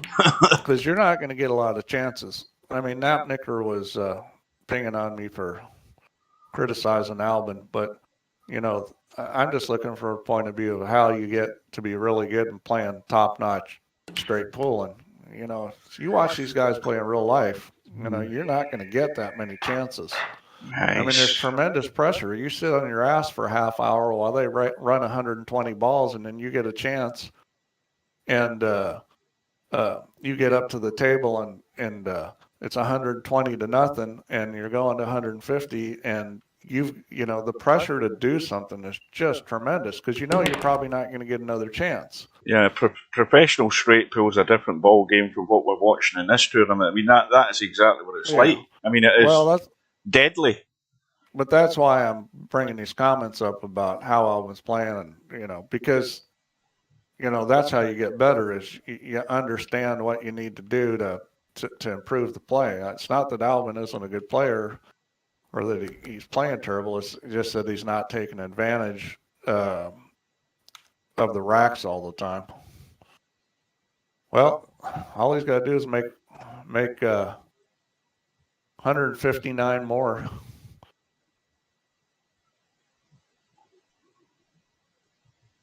That 13 ball's sitting perfect. See, I don't understand that. All he got to do is roll forward a little and shoot the 13 in the side and split the rack up, and then the 7 is sitting there as a ball to keep him in case he gets stuck. That's the kind of thing I'm talking about is now he's going to shoot the 13, but the 7 is not there anymore, and he could potentially get stuck. I don't think he will at this angle, but he's got to end up going up table here off this, I think. Yeah, if he goes forward, he will. Yes, because it's going to glance off those balls. But yeah, I mean, he should have shot that the shot before and left the 7 there. And those simple things, you say, oh, well, it worked out for him. Well, maybe his way works out, 70% of the time, and the other way works out 90% of the time, and that 20% is the difference between running 30s and 40s and running 150s and 200s. Mm-hmm. It really comes down to a matter of percentages of making the percentage play, because you can't control all these balls exactly when you're running into them. Uh-oh. Well, that's it. That's going to be it. Well, he's still got to get on. Can he drop down? But I don't know whether he can drop down behind. Yeah, he might. I think he might be able to drop down behind, or just come round in behind the pack and into the table and cut the 10. I think he can shoot the 11 then the 10. I think he can go behind the pack, because it's gonna hit at about, you hit this with top, and I think he can get on the 10 ball. I think it'll go by the 6. I think he's got the angle to do that. He may not think so. I mean, obviously you could end up hitting a 6 if you don't hit it right. Oh, I think he's got loads of room. As long as he gets in the table, that's all he's worried about, just so he can cut this. So look at that 10. Yeah, he doesn't want to hit this too easy, because that's what happens too easy. But he's fine. He got the 6 too. So Albinario goes through to play stub. Yeah, this was a stomping. Yeah, well, I mean, it's not all bad news. Tommy's still in the tournament. Yep. And that's all that matters. He's had his bad match. So well done to Albinario. And, well, better luck next time, Tommyy. I mean, he'll think he'll play better in his next match, whoever he's going to get. We'll have a quick look at that. Now, where will he be? Will he be at the bottom of the bracket? Oh, he's at the top right there. Don't know whether this is. Oh, you're going to look to see. Oh, I thought you were going into the other room. You do know that little eyeball will put you in the room, don't you? Oh, yeah, yes. I'm looking to see where Tommy's appearing in this bracket, and I don't see him yet. He hasn't shown up. It just hasn't refreshed it yet. Right. Just click on refresh view. It'll show up. Or you can go to Tommyy and click, and you'll see it. There's a button. Oh, there he is. There he is. Yeah. He plays the winner of MC Clarkey and Acero, which should be another good match. The only problem there's the time zone again. Yeah, that should be a good match. Acero being in Japan. So at the moment, Moz in 96, Bedhead on 83. Let's join the room. Well, Bedhead just played a nifty little safety. I was already in there. He just played a nifty little safety. Oh, this is where Stubb's hanging out. Moss, no, Stubb just showed up, because when I showed up here, Ole Spudboy was there, I think. Oh, that's a very nice shot. Yeah. That was not a gimme combo. It looked like it was a gimme, but it wasn't. Or if you're like me, the way I shoot combos, nothing's ever a gimme.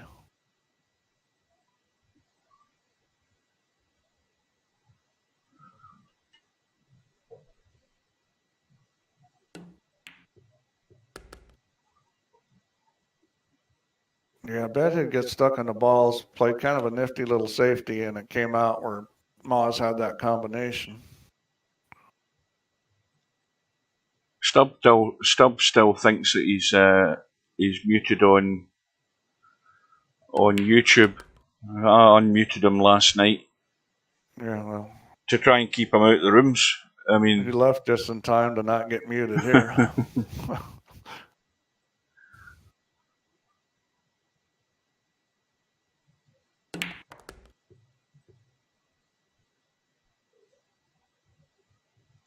Well, just in case he wants to come back.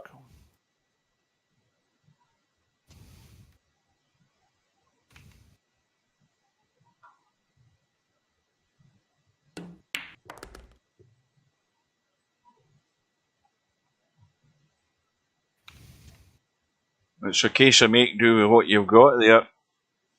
15 of the 7. Well, if Moz can pop something off here, yeah, I mean they're both okay. The 15 might be a little better, gives you a little more room to bend the cue ball, but 7's a little lower. They're both good. I just, you gotta. It's a little tricky getting a good shot when they're together like that. I would rather be shooting the 5 ball last than shooting the 15 or 7, because when they're close together like that, trying to get the right angle on the break ball, and I think Moz is I think that's what gonna he's agree thinking. with me. Yeah. I think, he's guaranteeing he's not running into anything. Well, this is a little tricky too, because you got to get an angle on the 5 one way or another. I would rather have an angle back to the long rail. Well, I said he's guaranteed he's not running into anyone, but he played it all wrong. He sort of, he sort ran of, into the 7. yeah, he needed to stun that ball, yeah, stun that ball and come up. He sort of chickened out on the actual shot. Well, it could be punished. Yeah, that was a bad decision on how to play it, and then bad execution on top of it. 19-point lead.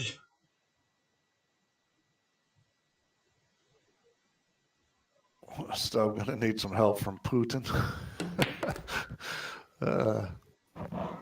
Did you hear the news earlier on that Putin's put his what was it? I can't remember the actual sentence that they used, but he's put his nuclear thing on alert. I mean, the guy's going nuts, so he is. Yeah, I mean, you kind of hoped it wouldn't go that way, but there was indications it was going to do that, like probably 10 or 15 years ago. I mean, he just wasn't in the right position. Now he's in a better position, and he's doing it. I mean, the first warning sign should have been that picture on the horse with his shirt off. Oh wow. Boy.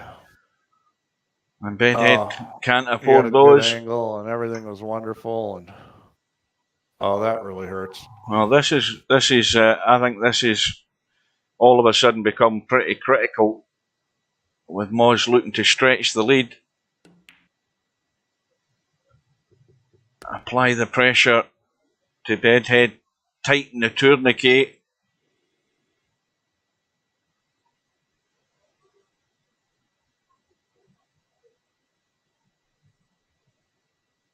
He's going to have to step up to the plate as and when and if he gets another go at this. Oh, there he is. He's in. He's because I'll tell you something, Steve. Because you muted him in VP4, you've dragged him into the bloody stream. You noobs need to have sign-ups going on for next championship. I've already dropped that in, Stub. Get yourself a mic and get in Discord. I need to discuss a few things with you.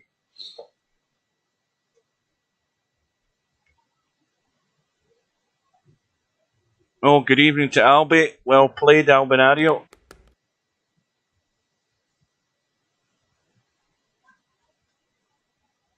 Stubbs, your next victim. He's lying in wait for you. You know what's going to happen against Albinario, Stubb? I'll tell you right away.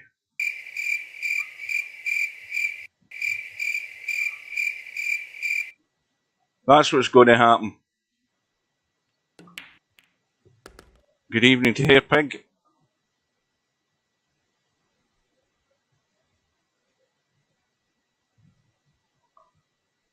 Well, Moz could really rack up the pressure on Bedhead here, and he knows that.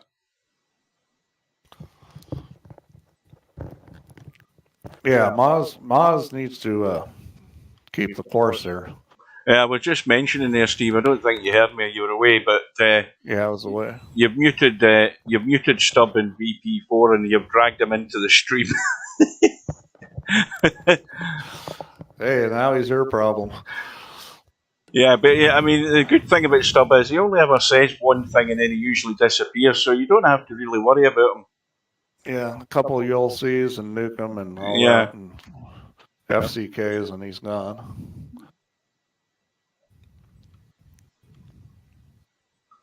Yeah, I'm not sure why he's not shooting a 13 here because I would not be shooting this 5 ball. Yep, I'd be shooting a 13. Bump immediate the 11 down to the opportunity. end. Yeah, to get rid of this slight problem, and it could develop into a big problem.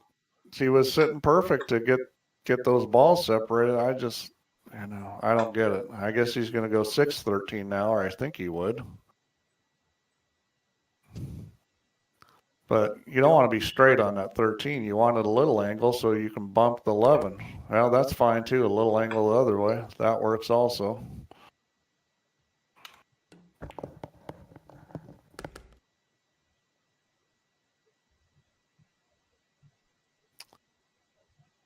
Who's the 6 people in this room?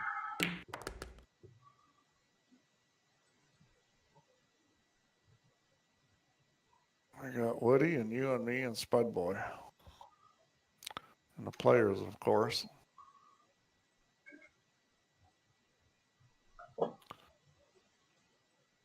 Well, he's probably going to try to leave this 9 ball as his key ball. And that sort of ball is not what I would call a really good ball because, you got to get pretty good on it.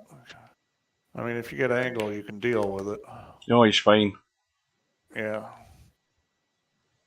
So, ideally, where the cue ball is right now is perfect. I think he won't drop back that much because you don't want to get too much.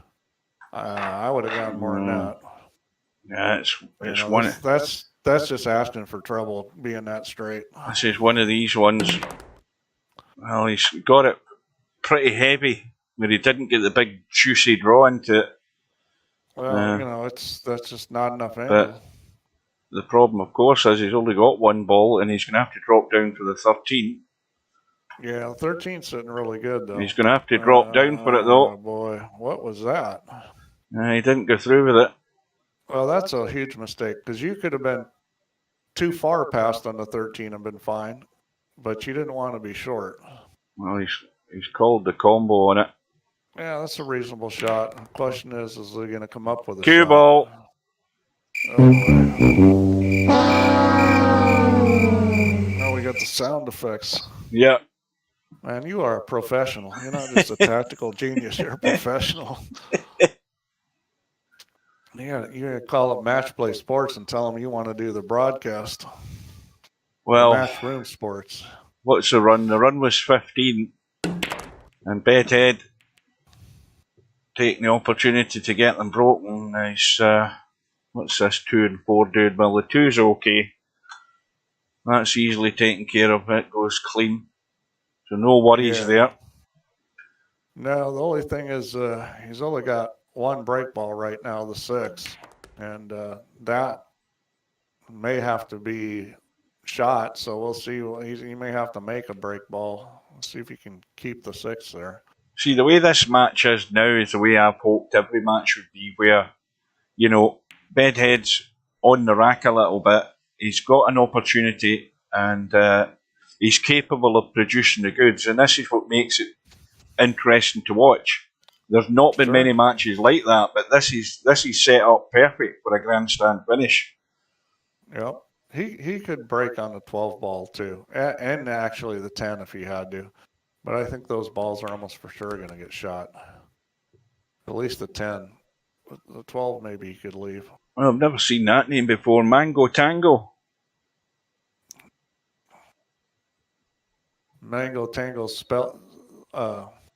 Hairpick said 12 could work. Yep.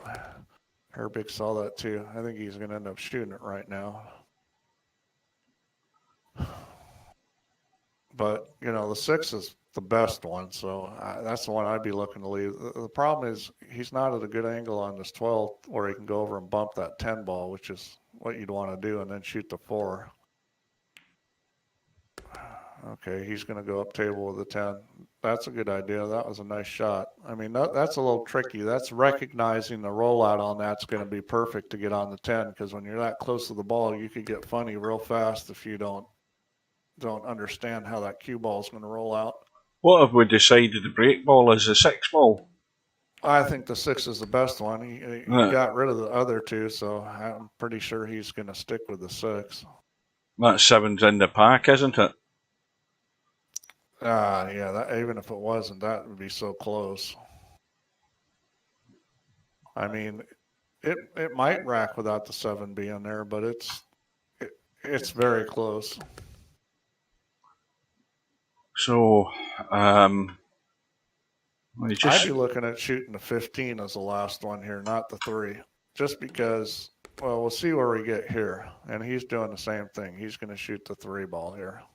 And then the 15.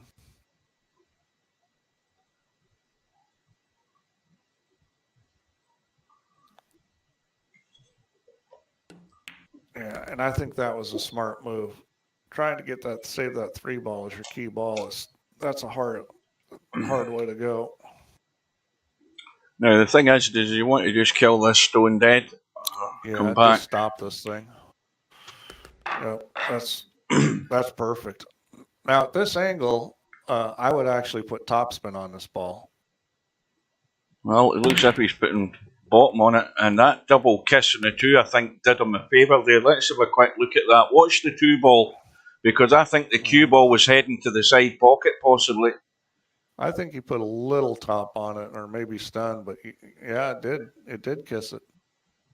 But yeah. You want to drive that ball through the rack with top. When you get that sort of angle where you're cutting the object ball back, I mean, you do have to look where the cue ball is going to hit the rack still, and you can't just blindly do it. But in general, when you're cutting back, it's better to go with top. I take it Tommy's lying low. I see him in the room, but I don't think he's been in the chat, has he? In the stream? I don't know. I think he's nursing his bruises from the battering he got. He may be looking for a sharp object. Yeah. Yeah, this is sitting a little funny because if you hit it easy, hits the 7. You hit it hard and it misses the 7.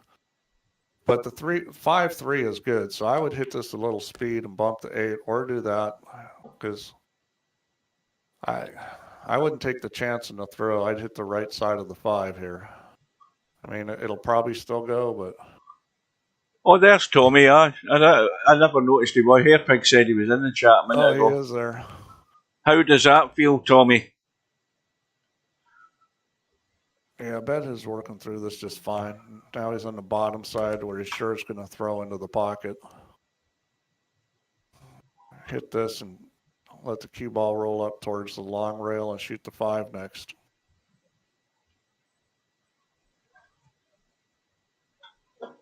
All he has to do is cut this like he's cutting the 5 just outside the pocket on the long rail, and he's going to have a shot on the 5 after this.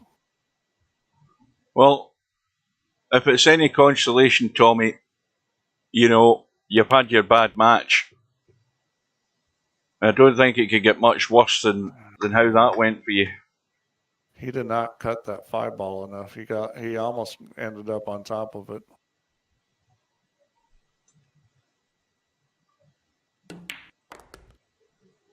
Well, that was smart. One other way to look at it, we'll put it down as a big fail by Albinario because he was looking odds on to get the high run for the tournament and he failed. He had a couple of goes at it, but didn't get there. So Bedhead creeps that little bit closer, run a 21, 16 behind.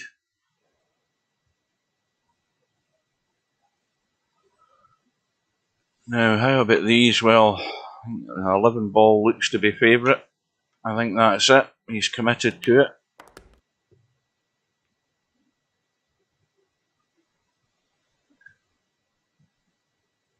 Yeah, just as well you pointed that out here, Pig. Just get that one in before Albinario goes to bed. If he's probably gone.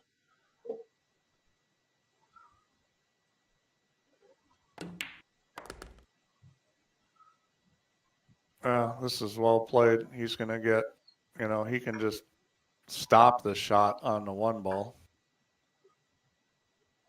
That's the way you want to finish the rack out. He's leaving a little angle, which I think is smart because going forward's easier than coming back. So he's going to go forward off the long rail and come back out. I mean,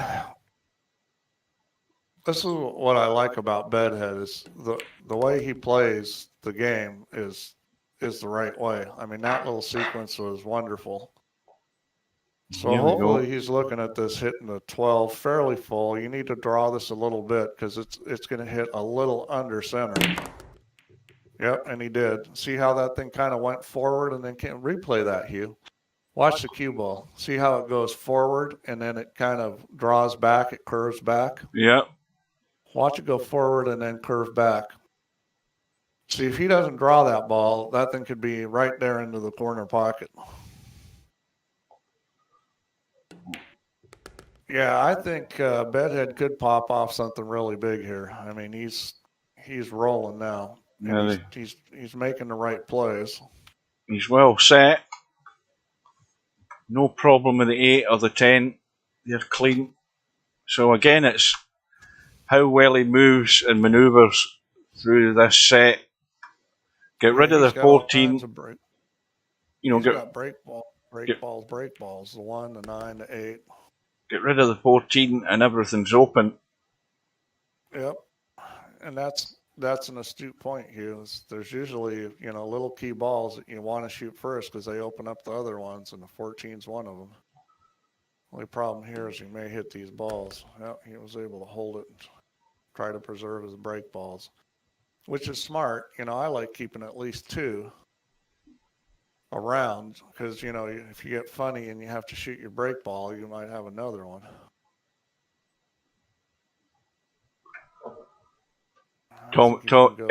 Here Pig's keeping his eye on the scoreboard.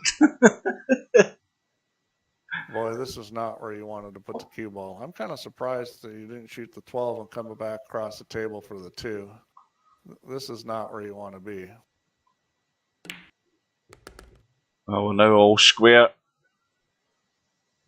Run is 32. He's funny on this too. I mean, he's going to need to use the 8 or 10 to get on these other balls. I mean, I think he's going to shoot the 2 here and roll up and then shoot the 8 or 10.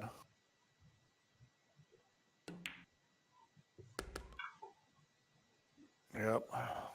He's going to shoot the 10 here and then go 10.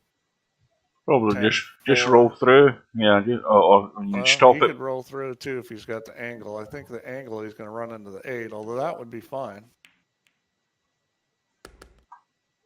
Yep.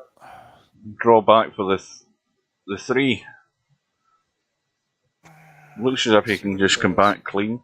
Take the 3 away as well. Bumping the 3 is probably his best option. Bump the 3 and shoot that next. No, he's taking evasive action here. He's going to the rail and spinning up to the left. I don't get that. Well, let's get rid of the 3. Well, that seems like he, all he had to do was shoot that easy and bump the 3 and then shoot the 3. I mean, it was going to be very controlled. Anytime you juice it up like that, that's the kind of shot I was talking about before, where you need to think twice before you shoot that shot. Had we decided what his break ball was going to be? I don't think it was the 8 ball, was it? That was one of them. Because he's nudged to 1. The 8 ball's fine. I mean, that's actually a really good break ball. Just needs to slow up. See, I would have liked getting rid of those and leaving this 7 ball up table to get on the 8. A ball like the 1 ball looks like it's great, but if you don't have a ball that you can just, easily get to that 1 ball, all of a sudden it becomes a liability because it's difficult to get the shot you need on the 1 ball to get on the 8. Now he might be going 1 ball drop through onto the 12. No, he's going for the 12. Well, I think he'll shoot the 12 and try to get straight in on the 1. And if he doesn't get straight in, then he's going to have to do something. He doesn't want to be on the high side of it. That's the thing he doesn't want. To me, it looks just as easy to roll the 1 in and drop down, but let's see. That's fine. That'll do it. Straight enough. Yeah. And he'll leave himself not a lot of angle on this. Well, he left himself more than I thought he would. He hit that harder than I thought he would. Well, there's a little test of the nerves in this one. Yeah, I mean, he's going pretty dead on into the 7. I mean, this is one you just want to almost almost hit with stun. Watch out. Well, one thing about Bedhead, he's aggressive with these break shots. He's in a lot harder than most of these other guys, and there's nothing wrong with that as long as you know where the cue ball is going. Well, the run is 41. The lead is only 9. But he's looking good for another handful of points here. I mean, they're all in a strange set here. Look at that line of balls. But the line of balls is blocking to get to the other balls that are the problem balls. If you see what I mean, you know, you can't get to that 13 at the moment. Yeah, I wouldn't say there's what I would call a lot of problem balls here, but, you know, this is where, you know, understanding how to go through the rack and guarantee you're going to get a shot. And, you know, this is like a little exercise. And there's some drills like this with balls and grid patterns and stuff. You know, you play to shoot them all and don't bump any balls. And it's not as hard as it's harder than it looks. And after you do it a few times and fail, you're thinking, how do I ever do this? But if you practice it a bunch, then, you know, this kind of table becomes pretty easy to run. Well, I'm looking at it from this point of view from here. If you look at the 14, it's obviously blocked by the 7. The 7's an issue. But the other problem is getting into this area where you can get rid of something. It's awkward. You don't want this shot he's got on the 13 because it's hard to control the speed of the ball. Now here you got to decide which ball you're going to run into. Well, he may go up table with a 3, which is fine. 3 to the 6, that solves the problem. He can just stun this and goes 3-6. Well, I think it's 10 he's going for. I think that's what he's doing. He chose not to do that, but this is okay. He can roll down for the 4 and 15. I mean, this will work. Well, I doubt very much whether he's going to be running into something. I think it's going to be a break ball from behind the pack. Is that 5 ball okay? It's okay. I forgot about the 5. It's fine. I'd almost rather break ball behind the pack, except for the fact that, you know, those 6 and 12s are kind of towards the corners of the rack, which aren't as good. You want to be a little bit more centered if possible. And you can use those. The other point is that the 5 ball is there as a break ball, but you've got to get that cue ball up table to get that break shot. But if you want, you could play the 5 into the right side pocket. He's got a couple of balls where he can get there. The thought process needs how am I going to get there, and if one of these 6 or 12, you got a ball that you can get to get on it and it's simple, then that's the one you go for. You know, you don't want to get yourself in a situation where it's hard to get on the ball. Now he's lucky here, I'll tell you. I mean, the 14 is a good ball to leave to the end because there's a lot of ways you can get on the 5 ball with that. But I think he may be shooting that next. Well, let's see if it's going to be a break into the side or whether he's going to try and get back up for the conventional sort of break. Well, I think he's going to play the 5 ball, and I think it's going to be a conventional break. I think he's just going to one rail off the 6 and come back out. Definitely now. Run goes to 53. I don't want to make the mistake of coming up short on this. He needs to get some angle. Well, he's 12 away from home.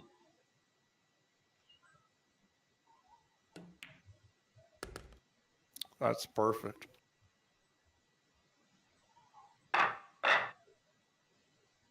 Yeah. Now this one you got to be a little careful of where it's hitting. I would put a lot of draw on this ball because it's going to want to go forward if you don't.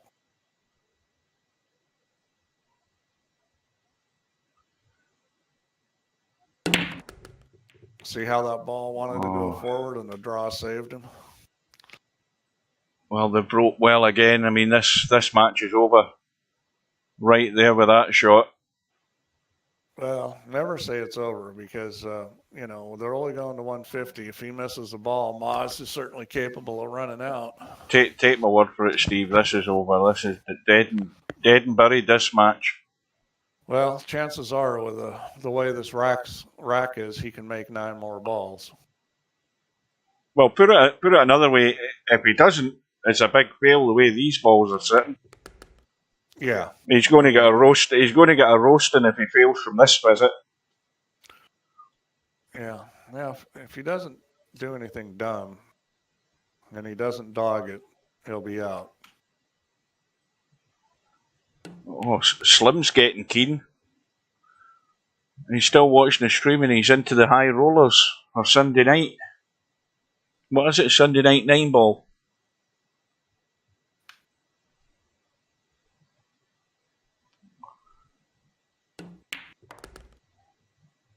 Hey, by the way, Steve, don't be running off before I play my end credits. I've got my end credits set up. All right, I'll make sure I see those. You can also boogie to the music, which is copyright free. It's YouTube's music off their music collection. So I won't get done for that, thank God. No. You gotta go for some high class, get yourself some porn music. Well, they've got sort of porn music on it as well, yeah. If you go right through the library. I actually listened to the full 1812 overture earlier on when I was setting up the stream. Because that's like, what, 300 years old or whatever, so it's well outside its copyright. Sure. I think the copyright is 70. 70 on music. 2 to go. Strong finish from Bedhead. Touch of class. Okay, it might not have been Steve's way of doing it, but it's getting the job done that matters. Yeah, well, Bedhead actually plays, pattern play wise. I mean, he's one of the better guys actually. I mean, his patterns have not been bad. I like the way he hits the break balls. I mean, I think Bedhead's one of the guys that can win this thing. So Bedhead's high run, 65, and a good finish. That's how you punish an opponent for that last mistake. 150 points to 117. Quick look at the bracket. In fact, first of all, without looking at the bracket, let's just look at the stats. No, that's not right. Back to event stats and straight pool stats. So we've got fantastic Mr. Fox on 87, Hairpig on 67, Bedhead on 65, Albinario on 61, and Stub on 60, and Tommyy now on the one loss side on 48. And there's not really many more that can affect that. There's still a few below that can still affect that high run table. And the other thing to look at is just a final rundown of the bracket. So now we've got Woody to play Bedhead, and well, Woody is probably up against it against Bedhead, but again, you never know. Race to 150. Further down the bracket, we've got MC Clarkey against Acero to see who's going to play Tommyy on the one loss side. And then, of course, we know now that we have the match between Albinario and Stub. The deadline date is March the 17th, so we're not even into March yet, so there's plenty of time to get that arranged. One thing I can guarantee is it won't be the middle of the night, because Albinario won't be doing that. And I think that is about it, folks. I think it's time for a quick coffee and then head to bed. I think that is about it. We will call it a good night. Wait. What about the finishing credits? I'm finishing. I'm winding up, Steve. Don't break my flow. Oh, I thought you were about to sign off and no. do the credits. I'm signing off, but then doing the credits. I'm not only a tactical genius, but I'm an expert at production, or directing, whatever it is they call it. But anyway, thanks everybody for watching. Thanks for Steve's company again. Thanks, guys. Good night and take care, and we will see you again soon whenever these matches get arranged. I'm off to bed, and good night to everybody. So here's the end credits. Take care.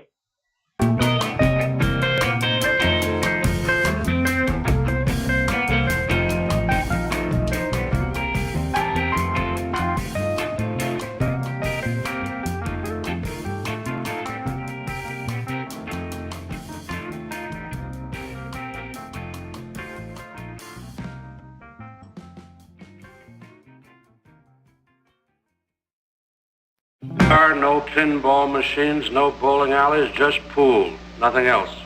No bar, no pinball machines, no